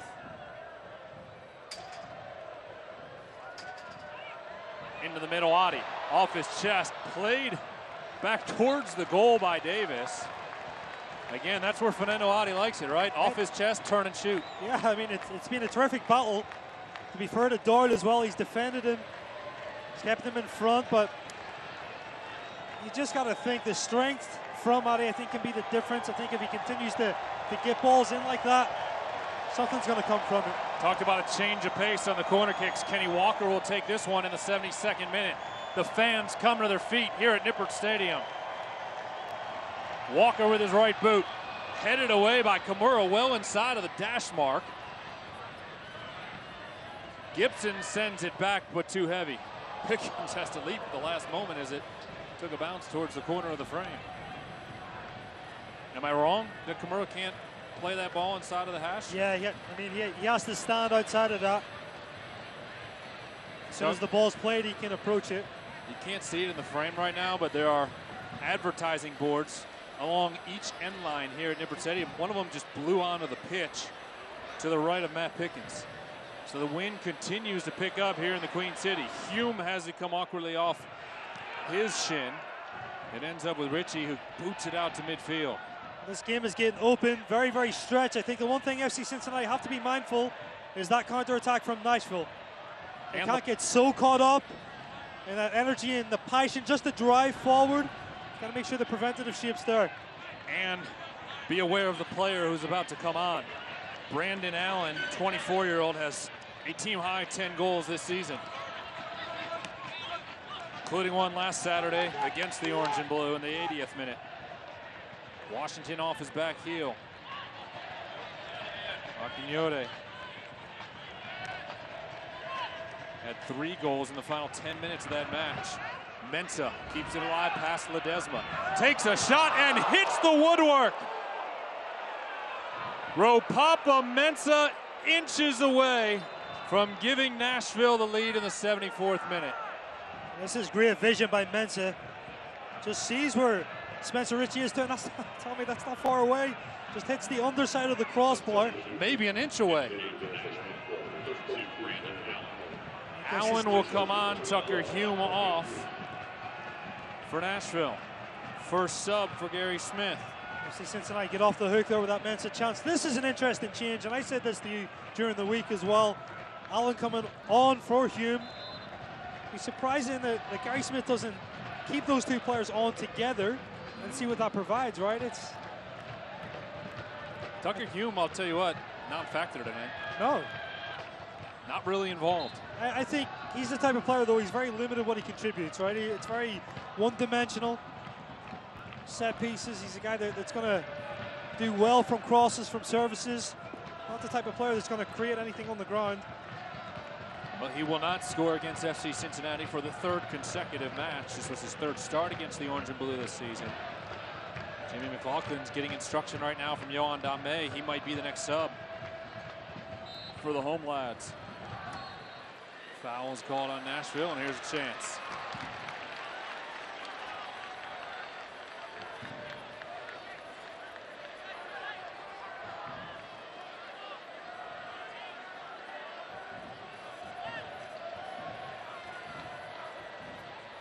Ledesma from 40 yards away will set for the free kick.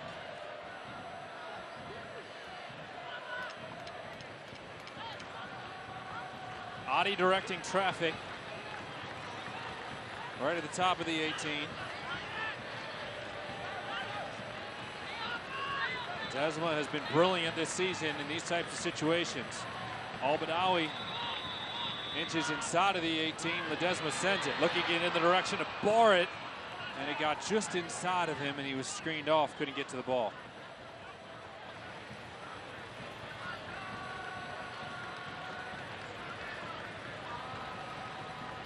Talk about the role Jimmy McLaughlin's played this year. Comes in, runs down your throat for 15, 20 minutes. The beauty of the situation today, if it's still tied at the end of 90, it goes to extra time. Now you get 40 minutes of Jimmy McLaughlin wearing you out, running up and down the side. I think the other thing, too, it's one of those things, he's going to bring so much more energy to Nippert Stadium. Yep. The fans are going to rise to their feet again. And sometimes, you know, when a game's tight and it's in kind of the stalemate, that extra energy can be the difference. Alan Koch knows the stadium will roar when number 20 comes on. Gibson to Smith. Bone. Al-Badawi. Split it in between Ledesma and Adi.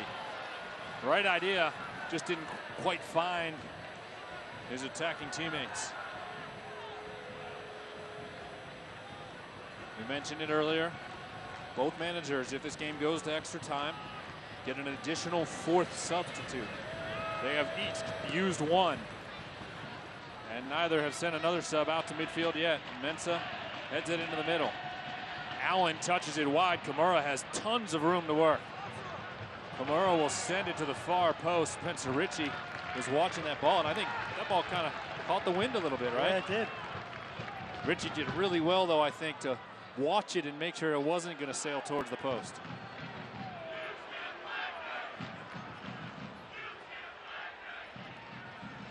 Adi plays it off his chest, and it's going to be called for a foul. Tell you what, Fernando Adi hasn't got many calls since joining the Orange and Blue. It's part of kind of his profile too. Very physical player, you know, he's going to challenge for everything. There's times that he's being fouled as well. He's still staying on his feet. He's not went to ground. Now he'll close in on his nemesis, Doyle. Mensah into the middle. He had the shot that caught the crossbar moments ago, would have given Nashville a 1-0 advantage. LaGrassa to the right. Now gets it back in the middle. Akinyoti, you can hear on our crowd mics how much the wind has picked up at the field level. Washington. Ledesma standing in his face. To Akinyoti. Now LaGrassa. Washington near touchline. Mensah in the middle, Win. Win to the 18. Lasso is there. Win went down well before Lasso got there. Wanted a penalty. You're not going to get that call. No, Win was playing for that. Small touches, trying to draw a player, trying to draw pressure in, and waiting for contact. And as soon as he felt like there was a little bit of contact, he fell. He fell well before. I don't even know that there was any contact. He's trying to sell that. Farhad Dotko having none of that. I think really that should be a yellow card again. Simulation. Bart back to Ritchie. Now, you kind of hate to see that as well, Tommy. In a playoff game at this stage of the game itself. Bone to Adi. Adi inside of the 18. Trying to get a shot off. Doyle got his boot on it. Corner coming for the orange and blue, and Adi's racing over. FC Cincinnati might take this quickly. I think Nashville are set up, definitely. Good decision. Bone to Walker. Corner of the 18. Walker sends it in. Lasso was forward, didn't get his head on it. That's good recognition from Adi as well. Nashville seemed disoriented, honestly. Quick set piece, Kenny Walker again. This is what he gives you as well. Just the ability to pick out targets. This is a great ball from Kenny. Nashville did well defensively to keep Forrest Lasso from being able to deflect it in. 80th minute now at Nippert. Anxious moments in the battle of the top seed in the East versus the 8th seed. Here's Allen. Driving it forward. Wynn, who's been active throughout. Gets past Albadawi into the 18, across the middle. Mensah takes a shot, and Ritchie makes another save.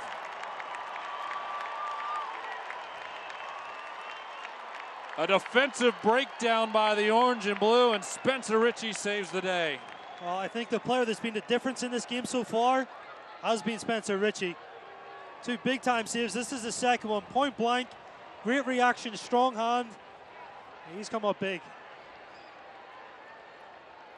Corner kick coming for Nashville in the 81st minute. From the far side to the left of Ritchie. Jimmy McLaughlin's now being called to the dugout to get his kit top on. Here's he'll be the second sub for Alan Koch. Meanwhile, FC Cincinnati needs to lock in defensively. Wynn will take it. Here's the corner for Nashville. To the far post. Akinyoti got a piece of it. Then it's sent back by Davis. Punched away by Ritchie, but Wynn is there with some room. Thought about striking it, did not. Ball across the middle. Falls to Akinyoti. Not able to get a good shot off. All the way out to Doyle in preventative shape. Doyle sends it back. Momentum surely feels in favor of Nashville right now. Lasso knocks it away. Walker going to try to get something going the other way. Sends it into the middle. Adi's there. Doyle disrupts his run. Albadawi with some space on the right. Albadawi has it taken off of his foot. Gibson will come over to win it. This is what a playoff game should look like. Partner, my heart right now is jumping out Your of my chest. blood pressure, I can feel it, man. Lasso to Adi. Tried to just touch it wide to Bone. Chance of FCC. Echo throughout this stadium. I think the most exciting thing, too, it's been open. The referee hasn't killed the game. Hoyt looking in the direction of Adi. He was shielded away by Bourgeois. Here's that last chance. Just a heavy touch here from Naz as well, but talk about a tackle from the captain for Nashville. Heads up play there. Justin Davis, the 30-year-old veteran, started 28 regular season matches, makes a massive play there. This is a great time for Jimmy McLaughlin to come into this game, though. The crowd's feeling it a little bit.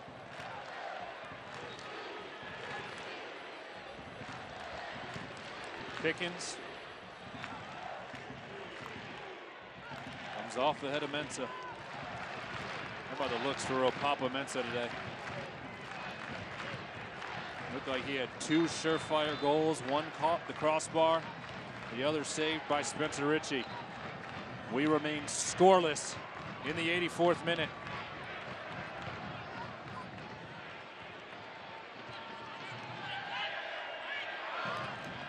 Hoyt. Walker chips it over to the left side. Bone has a chance to catch up with that ball. Kamura trying to shield it. Pickens couldn't get there. Kamura played it off Bone, and Corbin nearly was able to keep it alive. Not so much. But that'll give a chance for FC Cincinnati to make their second sub.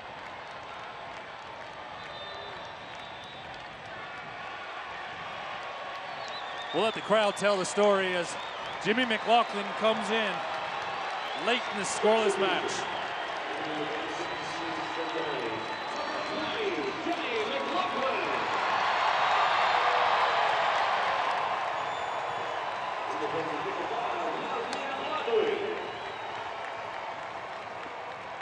You heard the roar. McLaughlin on for Al-Badawi. Is Jimmy due for a goal? Wow, what a time to come on in the game.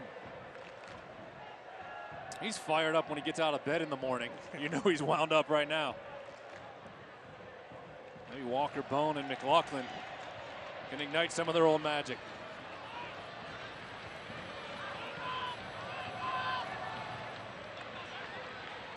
Washington.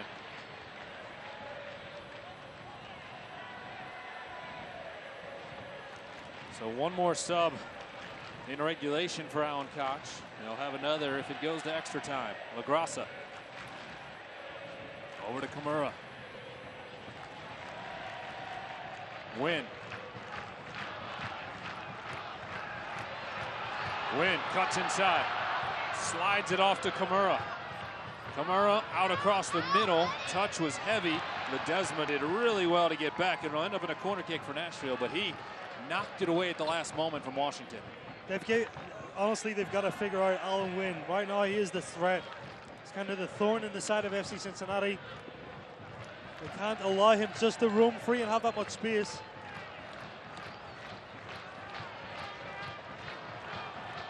It's interesting in each of these matchups between these two clubs, and tonight is the fourth. There's been a different player for Nashville each time that seemed to be that thorn. Remember the first one, it was Lebo Maloto, who's not even playing tonight, running circles around FC Cincinnati. Tonight, it's certainly been number 19, Alan Wynn. He will take the corner kick as we roll on to the 87th minute. Wynn looking it short. It was backheeled by LaGrassa. And put it over the frame. No danger for Ritchie.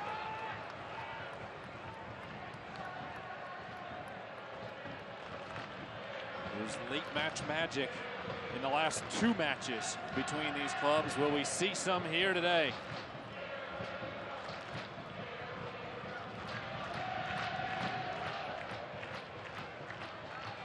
Ritchie out across midfield. Comes to the foot of Allen on the deflection by Nashville, but then back to FC Cincinnati. Hoyt into the middle of Ledesma. LaGrassa got there first. Now Washington. Ledesma turns. Plays it into the middle, Bone. To Walker. Now to the left side, Smith. Smith into the middle, Bone. Bone's shot goes wide. Had a good first touch. And then turned on it quickly. And no trouble for Pickens. This is a good chance, like you said. Had a really good first touch. It set up well for him. Just couldn't get the direction right.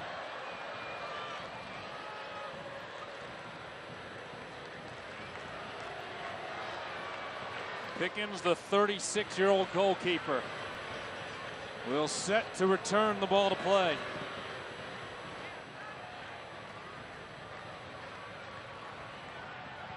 Gibson in the midfield. He's managed well tonight. Walking will play back to Smith. Bart to Walker. Hoyt.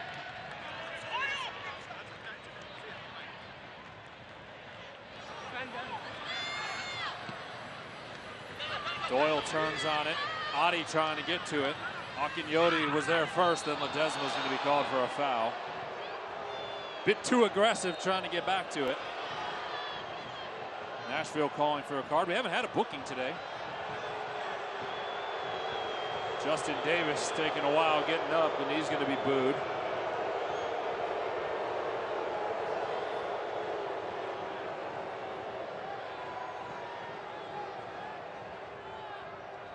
That's a foul.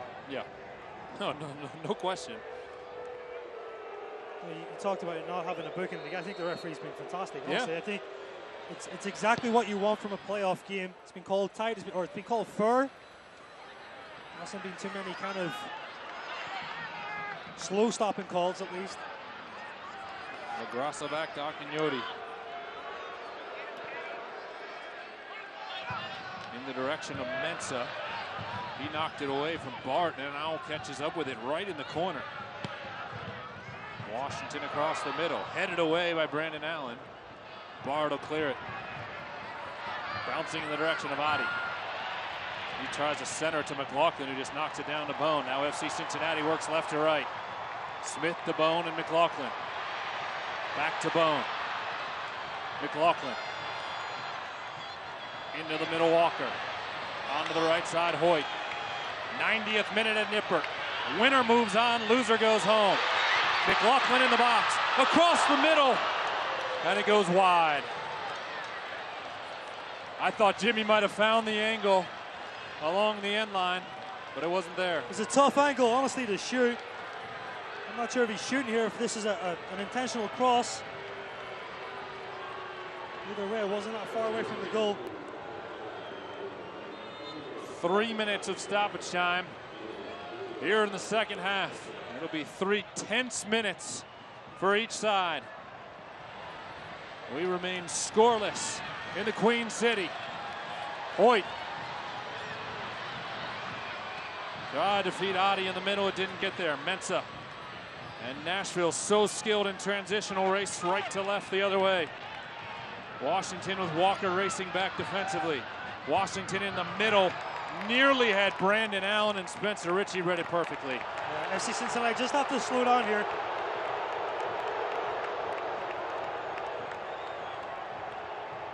Brandon Allen is down and getting a chorus of boos from the Bailey after that collision inside of the 18.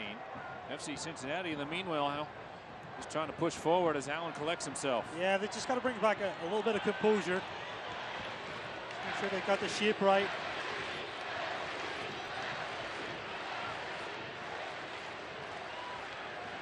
Walker to Smith. Towards Adi. Knocked away Walker. On his chest, back to Gibson. Again, if this match is tied at the end of stoppage time, we'll take a break, catch our breath, and come back with 2 15-minute extra time sessions. If we are still scored, or if we still tied at the end of that, we go to penalty kicks. FC Cincinnati trying to end it in regulation. Gibson. Walker. Kenny with his right foot rips a shot, and Pickens has to make a save. And again, Kenny Walker brings. It's a shot from about 32 yards, 35 yards out. Equally good save by Pickens. McLaughlin and Adi raced over to try to take the corner quickly and catch Nashville off guard, and then called that off. This ball moves as well, but what a reaction from Pickens. 20,000 plus on their feet in stoppage time. A corner kick coming and an opportunity at a game winner. Walker on the service. Far post, Adi was there, but Pickens catches it. Maybe 30 seconds left before we have to go to extra time. Pickens doesn't seem in a rush to get rid of it. He's going to go long with this.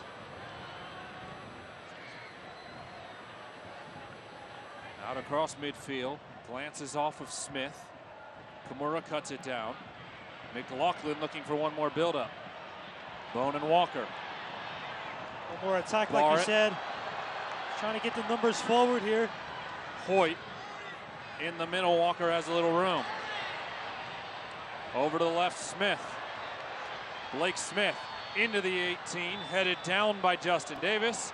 And there's the whistle signaling the end of 90 minutes. Is anyone surprised that it's tied?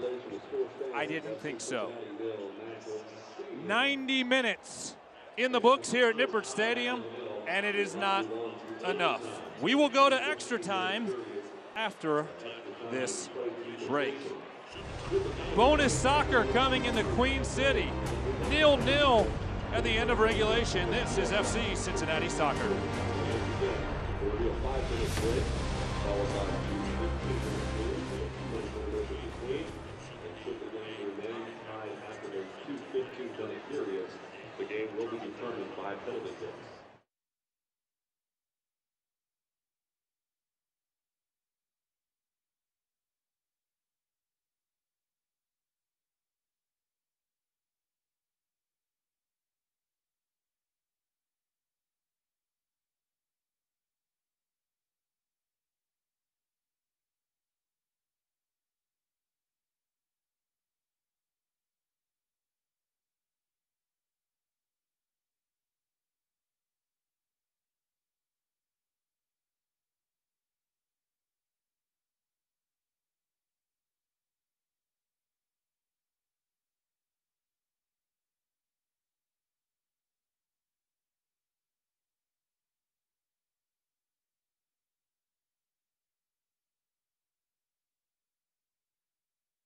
Tom Gledder and Ken McCloskey back with you at Nippert Stadium, where each side huddled up with their respective manager. The orange and blue right now listening to Alan Koch as we are scoreless after 90, Kevin. I think everybody expected we were going extra time after 3 draws during the regular season between these two teams. One will advance to play either New York Red Bulls 2 or Charleston. Remember in the Open Cup, FC Cincinnati, they played Detroit City in extra time and scored 3 goals in extra time. They played Minnesota at extra time. It was Emery Welshman, absolutely. I think we will see Emery Welshman soon. How soon? To be determined. Fernando Ari's had some pretty good chances, but Welshman will certainly change that position. We mentioned it at the top, and if you weren't with us, Danny Koenig has returned to Denmark to attend to family issues. So, Adi got the start tonight. Emery Welshman is your other striker, but not the same style as Fernando Adi. How does that change the match when he comes in? It depends. It depends if he comes straight in for Adi. It depends if he comes in for another player. Fair. And they change the system and the shape. You love when I give you that answer. Sound like a politician. Oh, yeah. Stepping around. Yeah. A direct answer. Well, this is the 35th USL match of the season for FC Cincinnati, and 90 minutes not enough to decide it. It's interesting as you look at having to play 30 more. There is no golden goal. You will play 30 more regardless of what happens. That's how that match against Detroit City over at Gettler Stadium ended 4-1. But FC Cincinnati, you think with their depth, would have the advantage having to play 30 more minutes. No? I'm going to say it depends. Again, it depends on the changes, right? Okay. The game is so tight. You know, in my opinion, you're not changing much.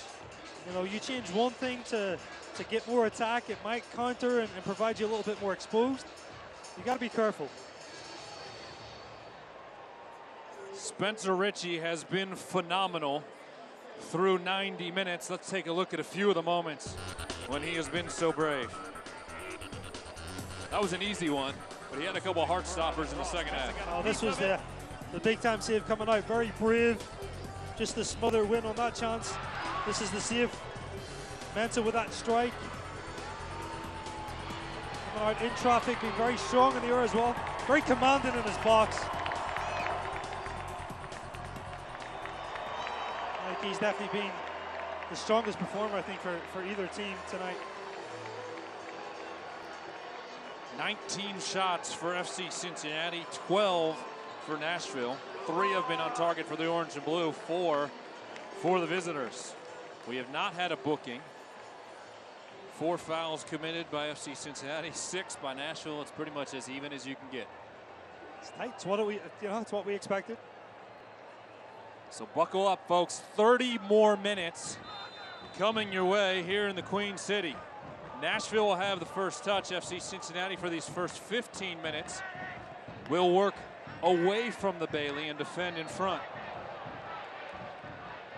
Bard is fouled. Free kick coming for FC Cincinnati. Lindsay was down near the huddle. Let's go down to the pitch and check in.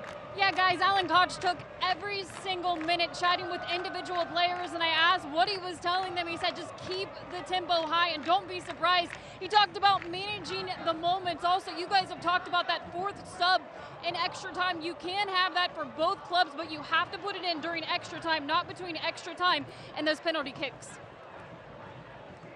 So Alan Koch has 2 subs remaining. Gary Smith has 3. Yeah. As this match wears on now with that new rule. Are you in favor of that rule? No, I don't like it. I appreciate your honesty. That's fine. We'll see if either manager gets there. It's interesting because some would argue that there are coaches, and I don't think it would be the case tonight, but some goalkeepers are really good at stopping penalties, right? Yeah. That they would keep that in their back pocket and make it, as Lindsay said, right before the end of that second stoppage period or extra time period, and try to switch to your penalty kick goalkeeper. There are teams that do that. Looking at these 2 players in both 18-yard boxes, I can't see either of those guys coming out, just the way this game's gone. I agree. Washington will play it in the middle, Akinyoti. Nashville in their gold kits, FC Cincinnati in their primary orange and blues. Mensah, who's been so good, into the middle, Kimura. Tries to cross it, deflects it off of Smith. Corner kick for Nashville, coming here early in stoppage time, or in extra time.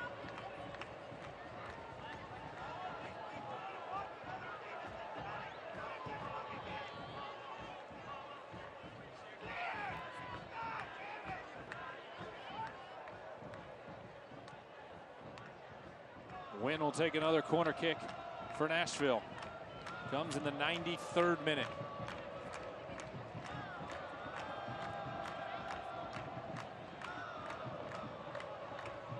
Wynn into the 18. Adi there defending. Barrett puts his boot on it. Adi will give chase. He doesn't look tired after 92 minutes. Kamura trying to play it back to Pickens. Didn't quite get enough of it. Pickens came forward to play without any trouble from Adi. And you saw it a little bit there at the end of regulation. The partnership with Jimmy McLaughlin coming on certainly provided the spark Alan Koch was looking for. I think with a guy like Jimmy too, you know, just with how aggressive he is in running the spaces behind, it opens up a lot of space in front for other players to check back into.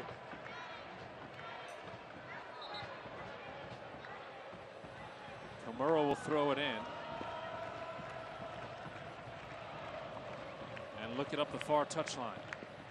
Lasso into the midfield, Bone. Walker plays it forward in favor of Corbin. Corbin on the left side has McLaughlin streaking into the 18. Corbin brings it to the 18 himself, plays it off to Adi. Adi over to Walker. Walker played it back heavy. And FC Cincinnati will have to regroup. Nashville being very, very compact too, and that's the difficulty for FC Cincinnati. Just to find that seam, just yard to yards, just to get that shot off. You've got to applaud Nashville too, with just how disciplined they've been defensively and staying compact. Ledesma across the middle. Doyle deflects it away. Gibson recovers it. I think the opposite side of that too. FC Cincinnati have to use a lot of patience in their build-up and in their attacking third, which they've done well. That ball was misplayed a hair, but Lasso was there to get to it. We're just hoping that that little piece of quality, that special moment shows up for FC Cincinnati here. Bone played it off his chest, and McLaughlin will give chase.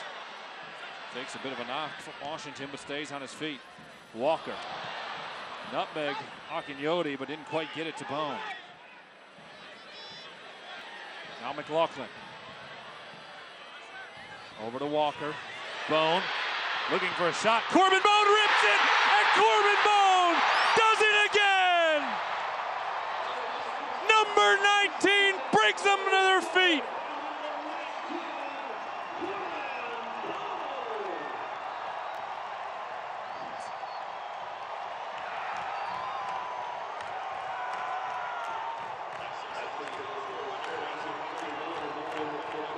A spectacular moment at Nippert Stadium.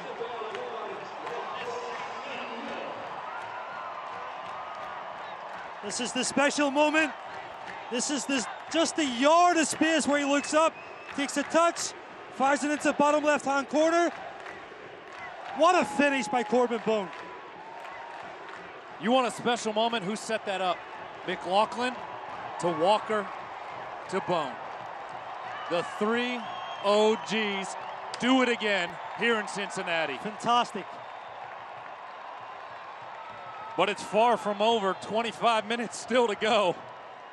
Advantage orange and blue. A lot of time left. Tell me, like you said, got to reset quickly from this kickoff.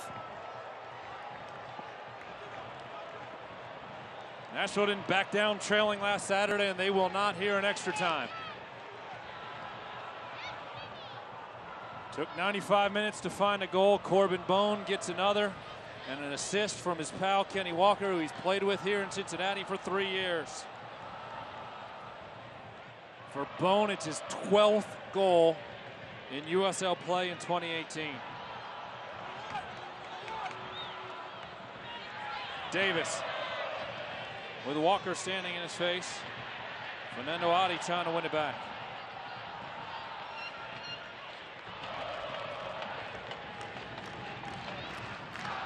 All play to the chest of Allen, the dangerous striker, trying to find an equalizer for Nashville, and the fans here in the Queen City starting to feel it.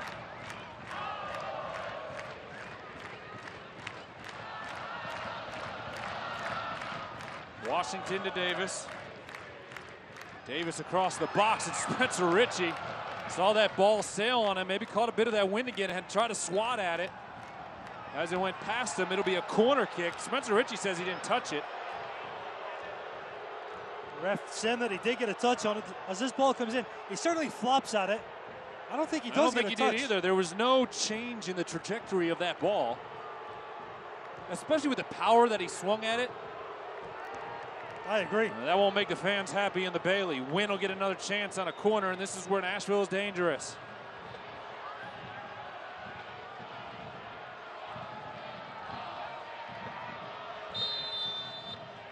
Wynn sending it in the 18. You think that was a make-up call? 100%. I think it's appreciated by Spencer Ritchie too. Second sub coming here for Gary Smith. Ish Jome comes on. He made 18 regular season appearances, a pair of assists. Saw some time with Minnesota United FC, including 12 MLS appearances last year. Jome has only been used as a sub against FC Cincinnati this year. Spencer Ritchie will have a free kick after that contact in the box on the corner kick. The ball never even got there before the whistle was blown. Hey, it's okay to admit when you're wrong, right? We all make mistakes, Tommy. Absolutely. We had that conversation with you during the first half. Can't always be perfect. Adi has a glance off his head, and then it'll be played back to Pickens. Just across the midway point of the first extra time session. Alan Koch has decided on his third sub. It'll be Richie Ryan, the midfielder. The veterans won a lot of matches. You want a closer? Richie Ryan might be your guy to come in and keep everybody organized defensively. And that's definitely a fitness thing too. You got to think about Tyler Gibson, the long road back that he's had him. I'm assuming he's going in to kind of anchor midfield. Davis with Walker crashing in. Kenny got there. Alan Koch will argue that it should be an orange and blue throw in. Koch picked up the ball. Davis was trying to rush to get the throw in off, but the sub is coming. And you are absolutely right. Tyler Gibson put in a shift tonight. 99 plus minutes and managed that midfield brilliantly. What a moment for him too. We talk about the long journey. Both these players actually coming back from injury. But Tyler Gibson broke his leg. He's here starting in a playoff game. When that injury occurred, there was talk that he may not play in 2018. And you just see that hug, and you know those guys embrace, and they get it. They get the struggle that each player's went through. Now for Richie Ryan, it's another special moment. Back playing at home. In he a didn't playoff know if that game. was going to come. Absolutely. Oh, it's great to see. And Richie has indicated that this is the last stop on his journey in North America. He wants to stay in Cincinnati for a while. What that means as a professional is to be determined. What that means as a youth coach, maybe, to be determined.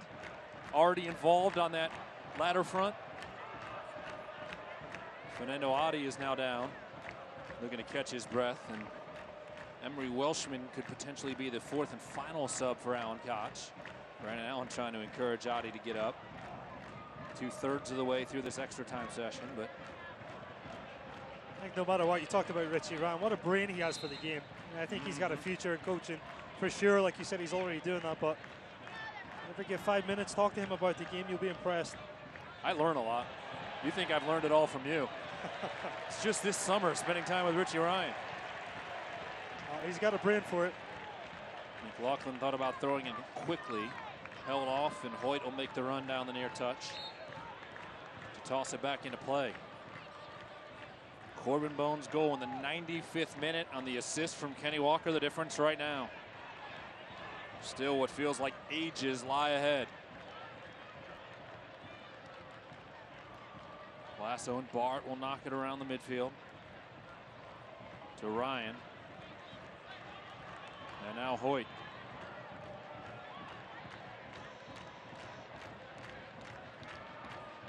I like how you talk about all the soccer IQ of your fellow Irishmen. Must be the upbringing. That's right.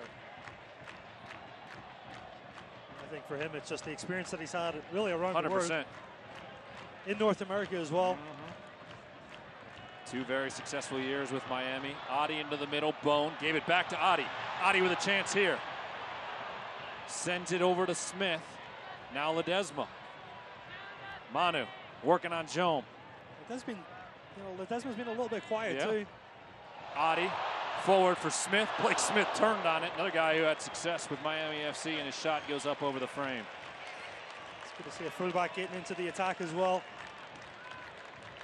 Remember, he had the first goal of the season all the way back on March 17th, the game winner at Charleston, setting the tone for this 2018 campaign. I think the big thing here, though, we talked about this, got to manage the game, Tommy. You've got to understand you're up a goal here. So while it's great the fullbacks are getting forward, is it needed? Is it necessary? I think as the time takes on, it's one of those things that you've become a little bit more conservative with the numbers that you push forward. Adi nearly turned on that ball right in front of Doyle, who's kept Adi off the score sheet so far tonight. Jome gets past Blake Smith, who'll be called for the foul. I'm okay with that. Professional foul there to slow the run. I think the only thing that I don't like about this, provides Nashville a chance at a set piece. Well, it'll be the first booking of the match. Comes in the 104th minute. The yellow card to Blake Smith. For the intentional foul, he's going to call that a professional foul, essentially. All yellow cards reset for the playoffs, so anybody who was in any type of accumulation situation does not have to worry about a suspension in the playoffs. LaGrassa actually picked up his 8th against FC Cincinnati last week. If there was another regular season match, he would have to sit. But the yellow card accumulation doesn't carry into the playoffs. Wynn will take this free kick. Looking for a Nashville equalizer here in the waning moments of the first extra time session. The visitors attacking in front of the Bailey. Wynn takes it, Allen heads it, and it's wide. But he got right through. Too loose. Got to be tighter defensively. That's what Allen asked for before the game. Compact, right? Especially on set pieces, you've got to be tighter than that. That's too easy. Way too easy.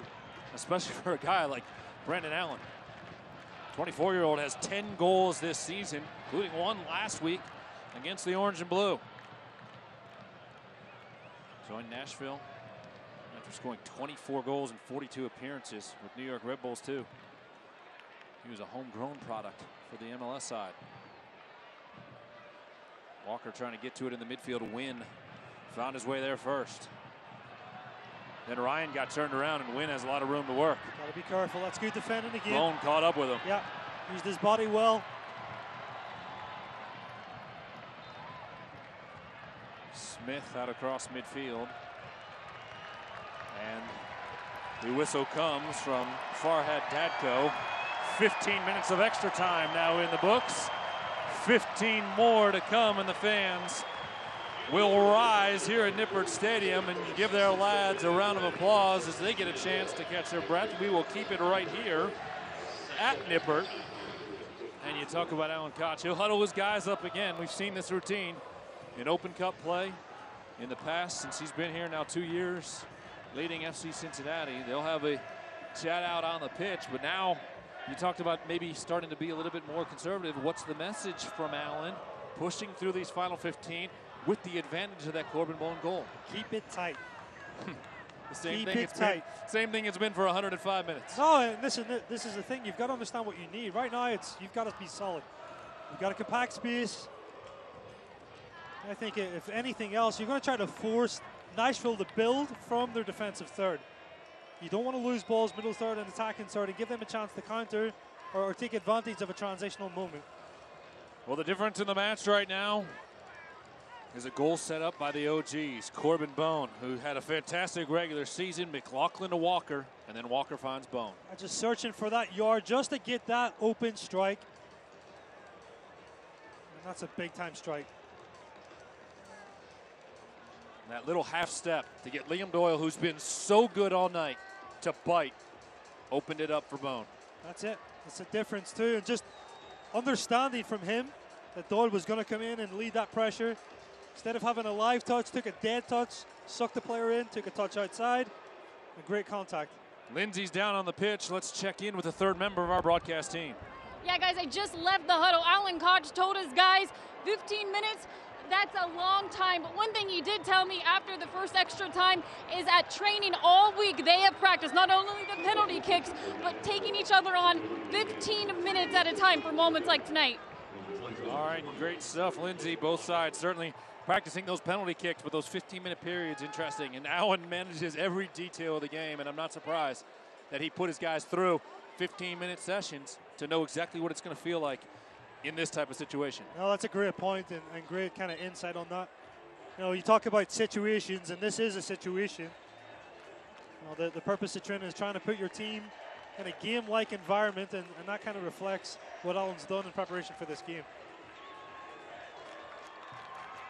Sub for Nashville SC, Chris Tierpak, the Austin, Texas native, who came on when Michael Reed got hurt last Saturday, checks in.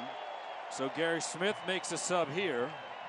FC Cincinnati now will attack towards the Bailey, where they hope to party in 15 minutes. If FC Cincinnati can hold on, it's 1-0 on to the final 15 minutes of extra time. If Nashville is able to equalize, then we would go to penalty kicks. If tied after 120. Again, the winner of this match meets either Charleston or New York Red Bulls 2, who play tonight.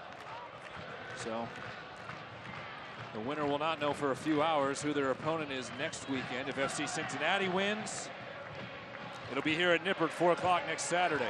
Great job there by Bone to keep it alive. And then Ish Jome, I think he was surprised that Corbin got to it, misplayed it. Corner kick for FC Cincinnati. Boy, would a second goal be huge here.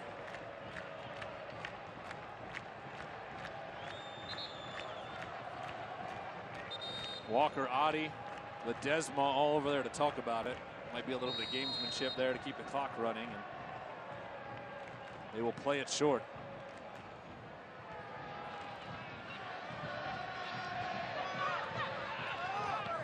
Walker into the box. Lasso gets his head on it. Pickens is there for the save. That's the thing. Listen, you still have to play during this time as well. You just can't kill it the entire time. You just got to take a little bit more time and be in possession, but you still got to play the game. Do you expect Emery Welshman soon to get Fernando Adi off? I don't see it. Tell you what, for a guy, Fernando Adi, it took a little bit to get his fitness going here in Cincinnati. He has not shown any signs of fatigue tonight. Bone, the hero at the moment, wins it back in the midfield. You've just got a guy like Adi on. He can bring that special moment at any time. I think you'll leave him in the game.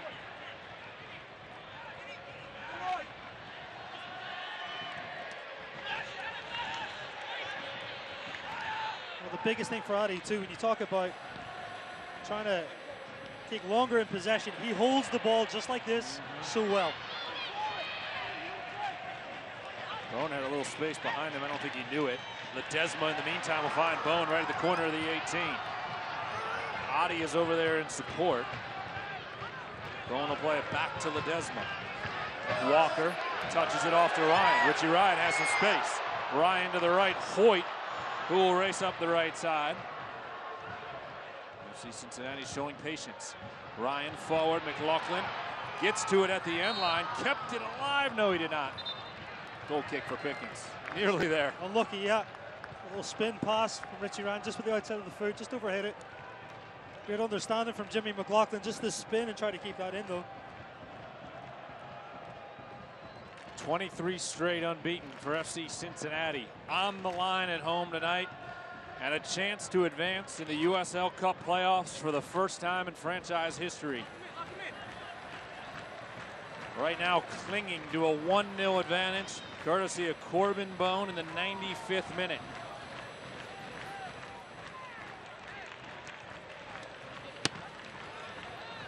Smith into the midfield. Misplayed, Ryan will pick it up. Richie on the attack. He'll go wide to McLaughlin. Jimmy, of course, has the speed. Brings it back to Ryan. was deflected away by LaGrassa. Ramon Howell, who made his debut last Saturday against FC Cincinnati, out in midfield. McLaughlin spins away from Turpak, then is leveled on the far side. That'll not make the locals happy. Jimmy did really well, just in a tight area to turn the initial pressure. Try to play a 1-2 with Corbin Bone, take him down. The referee's going to get a yellow card out here too. Yeah, look at it. He's just stuck his leg out. Oh, it's a professional foul, and the referee's there. He's on it. Has been all night. Be the first booking on Nashville in the 110th minute as Captain Justin Davis picks up the yellow card. Yellow card warning issued to Nashville SC's number 2, Justin Davis. Well, the faithful have made noise throughout. They hope they're about 11 minutes away from celebrating a playoff victory here in the Queen City. Doesn't matter which sport you root for, it's something this city has been waiting for a long, long time. Can the orange and blue end that spell?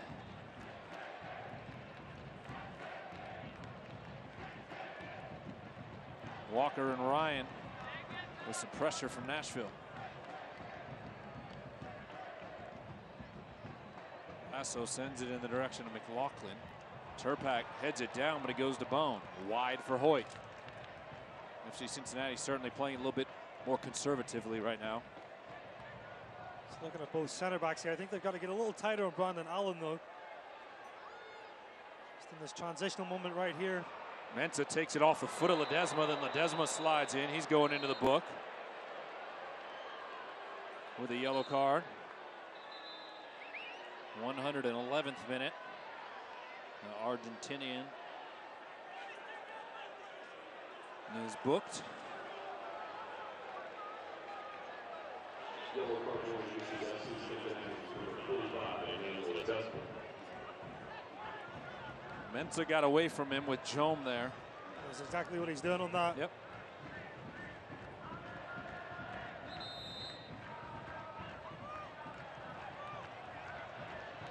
Pickens played it before the ready signal came.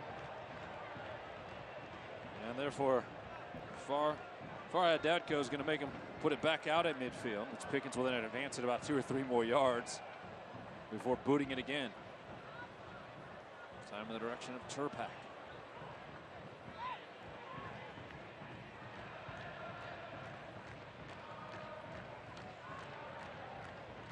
Walker administering pressure. It'll end up with LaGrassa. Bone closing in to Bourgeois. Ramon Howell has come on. McLaughlin may have some room here. Doesn't quite get to it in time. LaGrassa. Richie Ryan trying to get forward, now has to retreat. And gets a piece of the ball directed to Allen. Now Allen just outside of the 18. Nashville thought they were going to have a look. There was a collision just outside of the box. Walker involved. I think Walker got called for a foul, and Nashville's going to have a very dangerous free kick here in the second extra time session.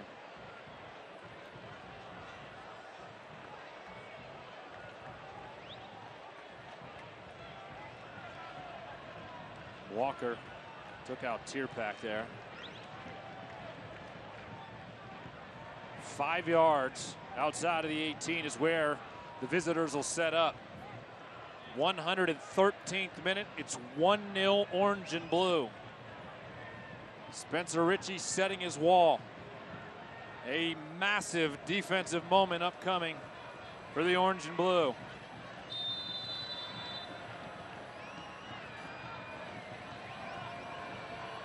Played short to Doyle, then hit by LaGrassa, and the wall is in place. Bart trying to keep it in along the end line, cannot. We'll have a corner kick for Nashville, but Cincinnati played that perfectly. Yeah, Wall did its job in this.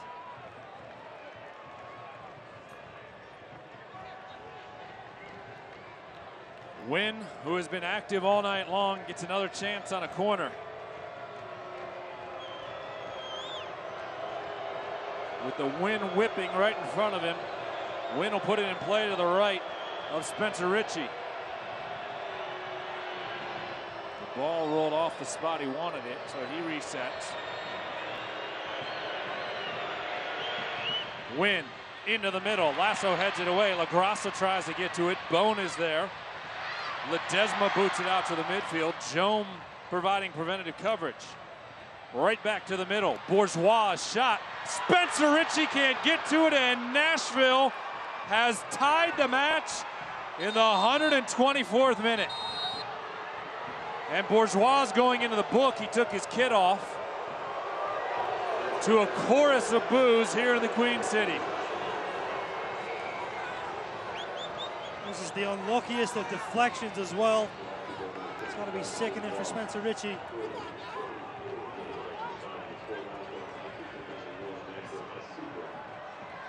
See as this ball comes back out, played in.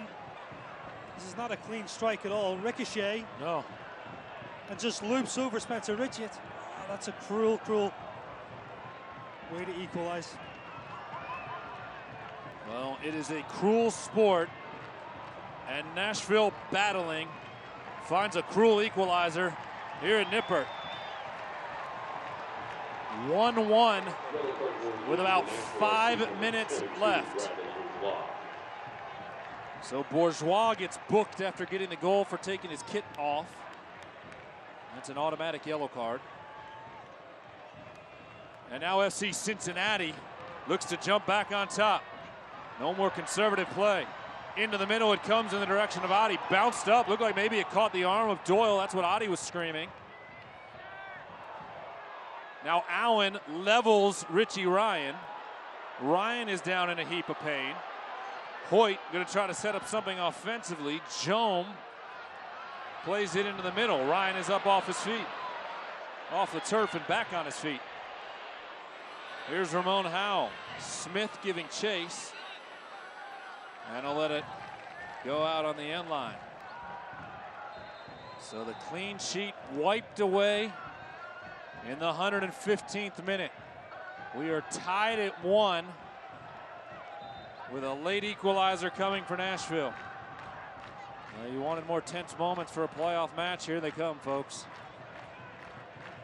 Any moment now, my watch is going to tell me to calm down with my heart jumping out of my chest.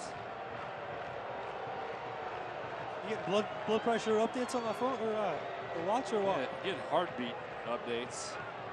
You know, technology these days. I'll tell you what.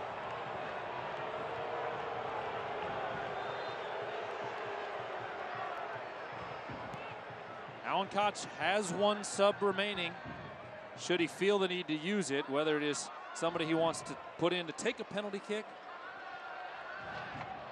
or just to inject some energy in the winning moments.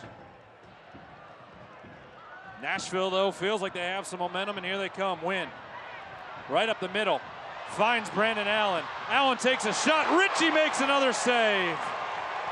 Brandon Allen was that close to winning the match, and Ritchie comes up huge again. That's his third big save in this game. This could be game-changing right here, Tommy. What a strong save again with his left hand. Comes out, narrows the angle, stays big.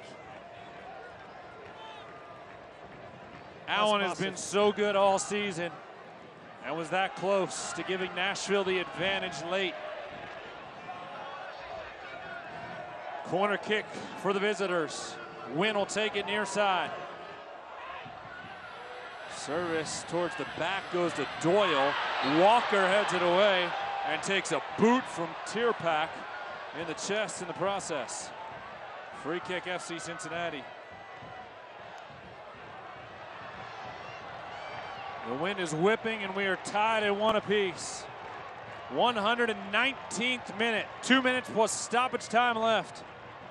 Hoyt back to Walker. Over to Smith. Now Ryan. Up to Ledesma. Back to Smith. Manu. With pressure from Jome. And Jome just took it off his foot. Now some room for LaGrasso the other way. Into the middle, Howell. Ryan steps up to deflect the ball defensively. Mensah. Back to LaGrasso. Over to Howell. Howell into the box without much venom, and it comes off the foot of Ryan. Adi has some space. They'll drop it to the right, Hoyt. Hoyt cuts into the middle. Now goes off to the right, McLaughlin. McLaughlin dribbles into the middle to Ryan. Blake Smith gonna have to push forward. Ledesma's not even there. I think he's winded. Into the box, nobody home, but it bounces out to Hoyt. Hoyt looking in the direction of Adi, deflected away by Doyle. Into the midfield, Lasso. Walker, can he set up another? Ledesma near touch. Left foots it to the box. Over the head of Adi. Bone will track it down in the 120th minute at Nippert. McLaughlin has a little space. Jimmy will dance. Puts it into the middle. Corbin Bone is there, can't get a shot off. Out to the midfield, Allen. He'll be held up there by Barrett, who will be called for a foul. I don't know about that one. Well, it's had every playoff moment so far. Well, the fourth sub will come into play for Alan Koch. Welshman is going to come in here in stoppage time. Ledesma coming out. And you could tell on that last run, he just couldn't catch up with his teammates. Didn't have the legs. So Ledesma is done. Welshman is on.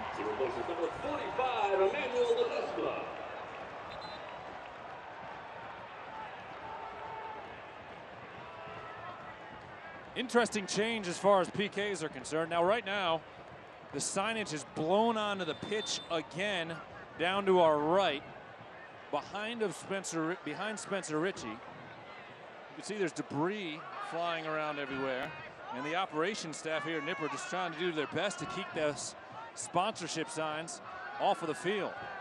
Throw in FC Cincinnati. Did not see an indication on stoppage time here in extra time. Tied in one apiece. Smith will boot it across midfield. The wind just carried that ball out on the near touch. Can't be a whole lot of time left. As Bourgeois gets the equalizer in the 115th minute. And now we just await a whistle to see if we're going to PKs.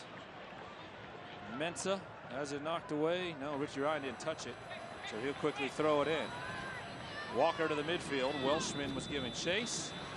And the full-time whistle sounds here at Nippert. Of course it's tied. It's Cincinnati and Nashville. For the fourth time this season, there is not enough time. 390 minutes in 4 matchups this year, and we will go to penalty kicks in the Queen City.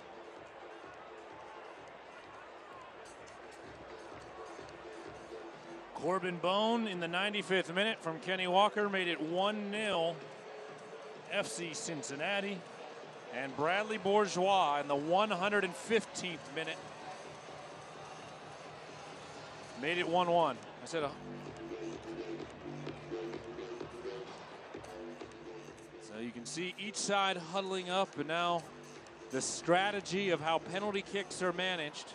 We have seen penalty kicks twice here at Nippert Stadium in elimination games. Each of those elimination games have been in the U.S. Open Cup. Of course, last year, one was won by FC Cincinnati with the Chicago Fire, and then losing to Minnesota in the Open Cup this year. Let's take a look at the goals tonight in extra time to get to 1-1. Here's the one that McLaughlin set up to Kenny Walker. Walker to the foot of Corbin Bone. And one of the fan favorites made it 1-0. It looked like the orange and blue at that point were on their way to advancing in the playoffs. But then an unlucky bounce and a deflection off the foot of Bourgeois. He hit it with his left foot, and slotted it just out of the reach of Spencer Ritchie. Right now they're doing the coin toss at midfield between the captains, and I would have to imagine Nashville wants nothing to do with this penalty kick shootout taking place at the Bailey end. The coin toss has been completed. The huddles have been completed. And let's see which way they're going. We talked about it before the game. If you're FC Cincinnati, you want this taking place in front of the Bailey. If you're Nashville, you want to be as far away as possible, which would mean the horseshoe end. And they are going to the horseshoe end. The two previous penalty kick shootouts we saw here at Nippert, the aforementioned U.S. Open Cup matches, they were both at the Bailey end. FC Cincinnati studies penalties at length. Last year they had Mitch Hildebrandt well prepared for that shootout against Chicago. Now an opportunity for Spencer Ritchie to be a hero here at home.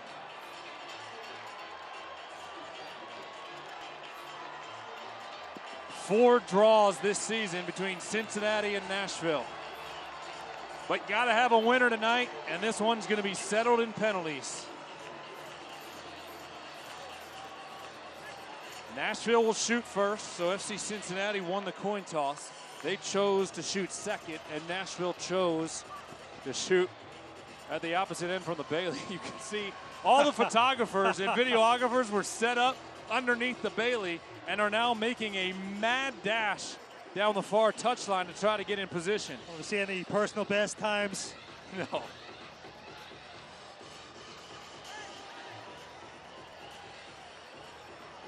Alan Koch has gone out to the match official to ask why Gary Smith is on the field talking to his players inside of the midfield circle. I'd be more upset with him talking to my players. Yeah, he was talking to Fernando Adi as well. Yeah. All right, here we go, partner. Liam Doyle will shoot first. Ritchie will stand just off the goal line. Doyle did a fantastic job defensively.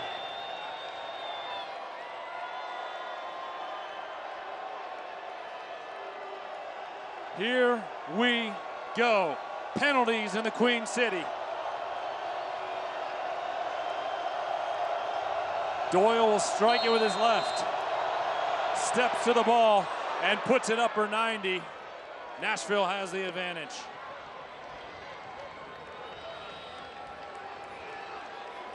That's a well-hit penalty up into the top corner. Spencer almost gets a touch on that as well. Fernando Adi, the designated player, is next. You wondered if he might be subbed off in extra time. He was not. And now he has a chance to equalize here in penalties.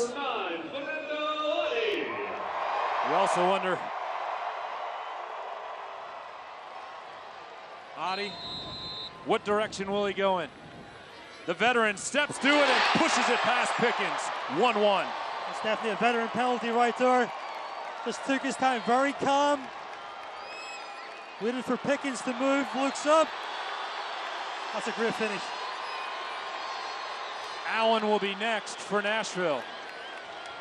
The wind is really whipping down at the end of the stadium where the penalties are taking place. I think Spencer Ritchie almost got a hand to that last penalty from Doyle. Brandon Allen is next to shoot for Nashville.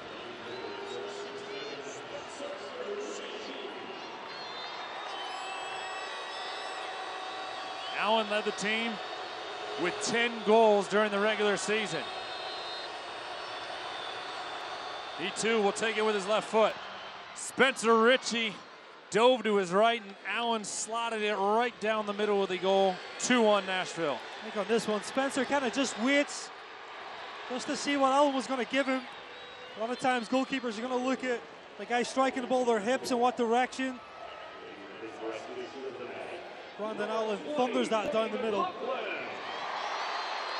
Fan favorite Jimmy McLaughlin next to shoot. Needs a goal to equalize. Takes the penalty and slots it on the near side. Pickens dove to his right, and Jimmy went the other direction. That's a great penalty. That'll fire up the crowd. 2-2.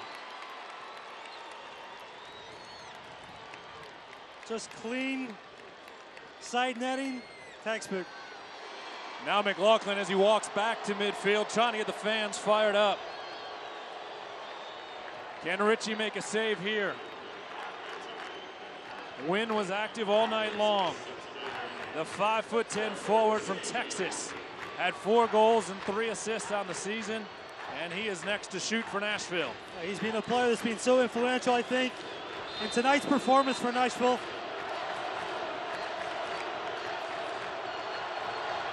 Wynn shoots and slots it high to the left. Ritchie went the wrong way. That'll quiet the crowd for the moment. A bit of gamesmanship just before this. Spencer Ritchie was actually pointing to the direction the Wynn finished. Blake Smith, the next to approach the spot. Nashville leading 3-2 in penalties. On the road, trying to pull off the upset. Smith just watched the ball roll 2 yards off the spot. More tense moments here in the Queen City. Smith to equalize, and he does. Top shelf. Pickens went the wrong way. Well, you're a player there. You spot the ball moves. It's not easy to go back and collect yourself. Cool, calm, and collected was Blake Smith. Top bin again. Now the pressure goes back on Nashville.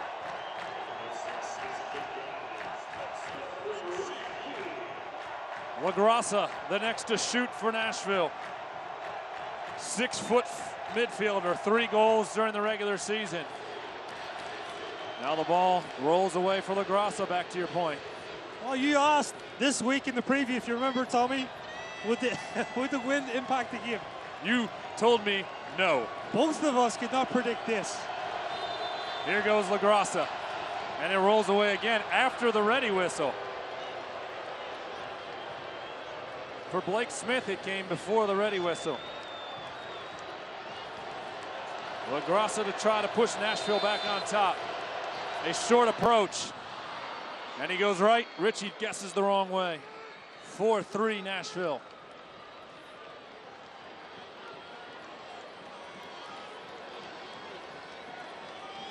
Justin Hoyt, the next to shoot for FC Cincinnati, and the pressure back on the orange and blue.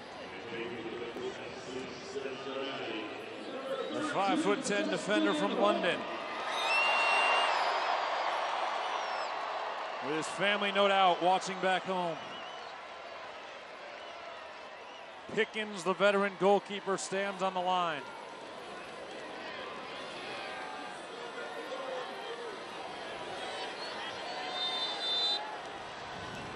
Hoyt, with his right foot, puts it in the side of the net. It's 4-4. Is that Justin Hoyt's first goal for FC Cincinnati? It's not his first goal for FC Cincinnati, but it's the first time he's put one in the goal this year. 4-4. Pickens guessed the right way, but couldn't get to it. Well, that's a great time to score his first goal this season for FC Cincinnati.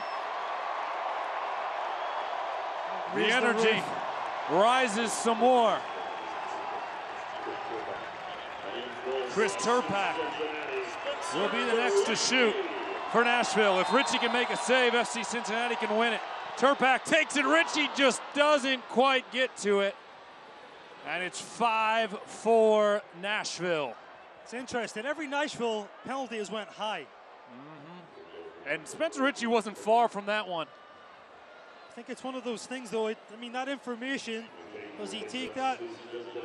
Naturally, you're kind of usually going down low on that save. Every single penalty's went high. Lasso is next. He has to score it for us to continue. Forrest Lasso with his left foot punches it past Pickens. 5-5 sudden death penalties. Here we come. Is your heart racing? Just a bit, Nate. That's gutsy. That is gutsy.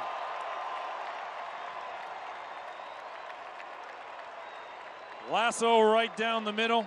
Pickens dove to his right. Justin Davis in round number 6 for the visitors.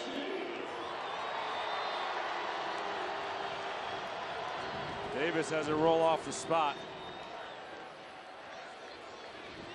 5-5 to round 6.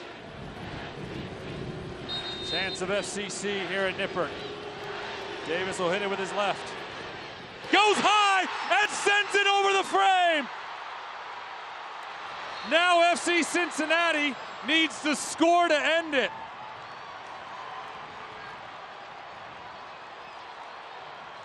Davis got under it and sent it into the stands. Kenny Walker, the 3-year player for the orange and blue, has the chance to win it. Obviously a cruel moment for Justin Davis. You hate that for any player. And a bit of an overreaction from the FC Cincinnati players. And like you said, Kenny Walker here, the chance to make history. Walker is a clinical player. Can he end it here? He'll hit it with his right foot once he resets the ball.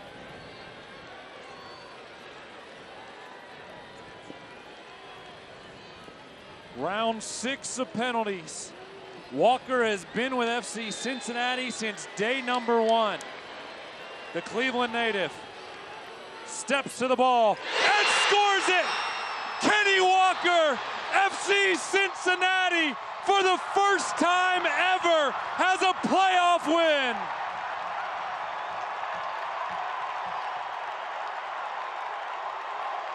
Nippert roars and the orange and blue will live another day. They are dancing in the Bailey tonight in the Queen City. Unreal scenes at Nippert Stadium, Tommy. And this playoff game has not disappointed from start to finish. So many dramatic moments.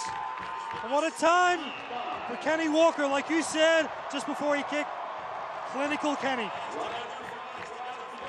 Walker was the first sub of the night for Alan Koch. He made his presence felt, and he ends Nashville's season with a clinical penalty. For him, it made it look easy, really looked and see, where Pickens was going to commit to it. Pickens went to his right, Kenny Walker and I love the reaction from the veteran. All the guys were coming to him, and he said, no, to Spencer Ritchie we go. And the bench reaction, Alan Koch with a sigh of relief, and there is a cold Heineken awaiting Alan Koch later tonight. We will hear from him momentarily as everybody is shaking hands. 390 minutes this season between these clubs, partner. Wow. Wasn't enough to end it in traditional form. So they go to penalties. 6 rounds of penalties. And of course, it's Kenny Walker to end it. 6-5 is the final. Davis misses the kick over the frame, and Kenny Walker sets off the celebration. Lindsay has found Alan Koch. Let's go down to the pitch.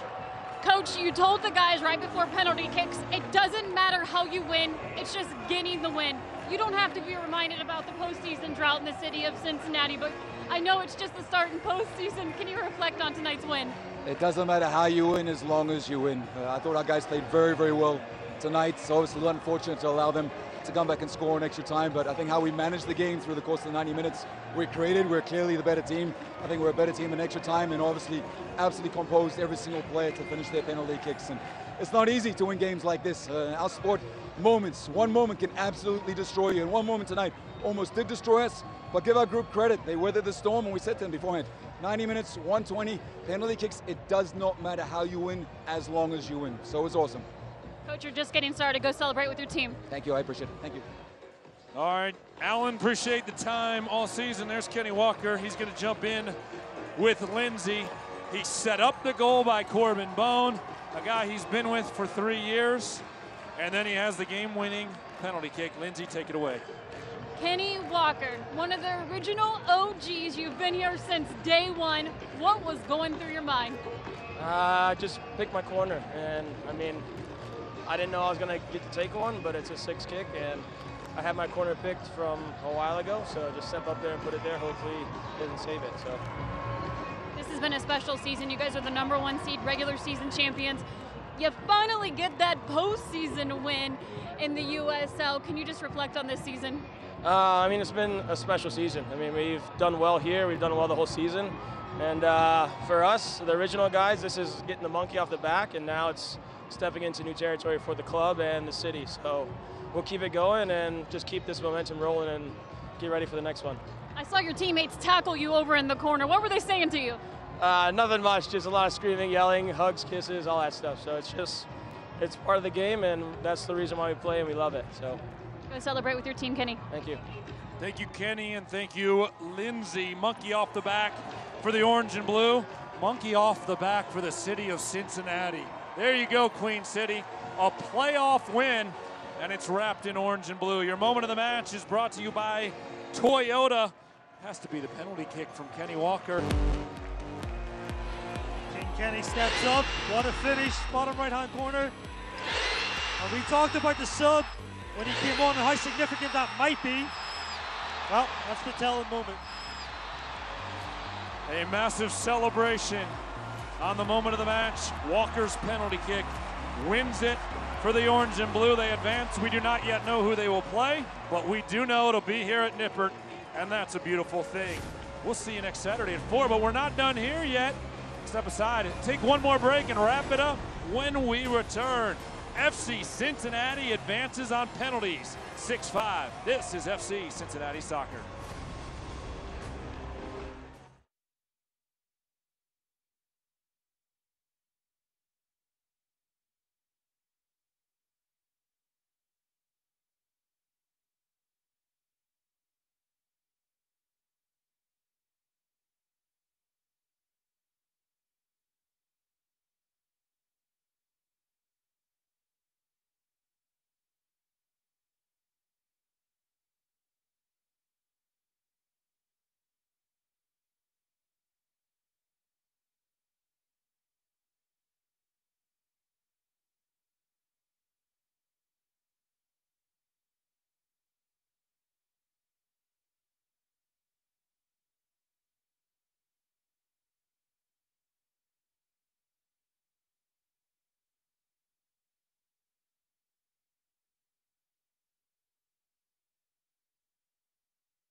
Tom Glader and Kevin McCloskey back with you here at Nippert Stadium, where FC Cincinnati advances on penalty kicks. 6-5. It was 1-1 at the end of regulation. And the orange and blue win when Kenny Walker punches it in. They will play again at home next Saturday. Our post-match highlights are brought to you by Toyota. And there were no goals in the first 90 minutes, but plenty of opportunities, Kevin. Plenty of excitement. Yeah, no goals, but, you know, you talk about end-to-end stuff from a playoff game. This is what we expected. This is what was delivered. This is the chance here in the first half with Desmond. Just unlucky. Trying to chip Pickens. Nashville again, credit to them. Created some chances, and for me, Spencer Ritchie was the man of the match. The player that kept FC Cincinnati game so many times. That could have been the match right there. Opapa about an inch or two away from giving Nashville a lead in regulation. And there again, Ritchie answered the bell. It truly is a game of inches, like you said. Walker at the other end, he came on and his presence is felt immediately. Oh, I think massive impact when he came on and what he contributed. This is the goal here, just to set up. Lovely little touch by Corbin Bone, and what a finish. Bone, who's been phenomenal in 2018, made it 1-0. Then a funny bounce, and Bourgeois gets a deflection to put it just past Spencer Ritchie. And it felt like heartbreak for the moment. But then Justin Davis skies the penalty, setting up the moment for Walker. And this was really when history was made. Cool and calm, slots it into the bottom right, and FC Cincinnati make history. The regular season champions advance to the conference semifinals against Charleston or New York Red Bulls too. I don't know that it really matters who they play. As Kenny said, the monkey is off their back. And I think that's huge. There were admittedly probably some nerves going into this one. When you're the top seed and you've won now, or we've gone undefeated in 24 straight, there's a lot of pressure on you to blow through the playoffs and win a cup, right? And to play against a very talented Nashville team, in my opinion, really should have been top 4 on paper. Finished the eights, whatever you get to draw. I think this sets up for next week. FC Cincinnati go on to a higher level of performance. There's more to come from this. Well, it'll be New York Red Bulls 2 or Charleston. We have to find out later tonight who is coming here. 4 p.m. is the game Tuesday. Tickets will go on sale to the public. Season ticket holders can lock them in tonight. Once again, our final score from Nippert Stadium. FC Cincinnati advances on PKs 6-5. Our next broadcast of USL Soccer comes your way in 2018 next Saturday when the quest continues for the orange and blue at 4 o'clock here on Star 64. For Kevin McCloskey, Lindsey Patterson, our producer David Ashbrook, I'm Tom Glader. This has been fun, hasn't it? Good night, and thanks for tuning in to FC Cincinnati.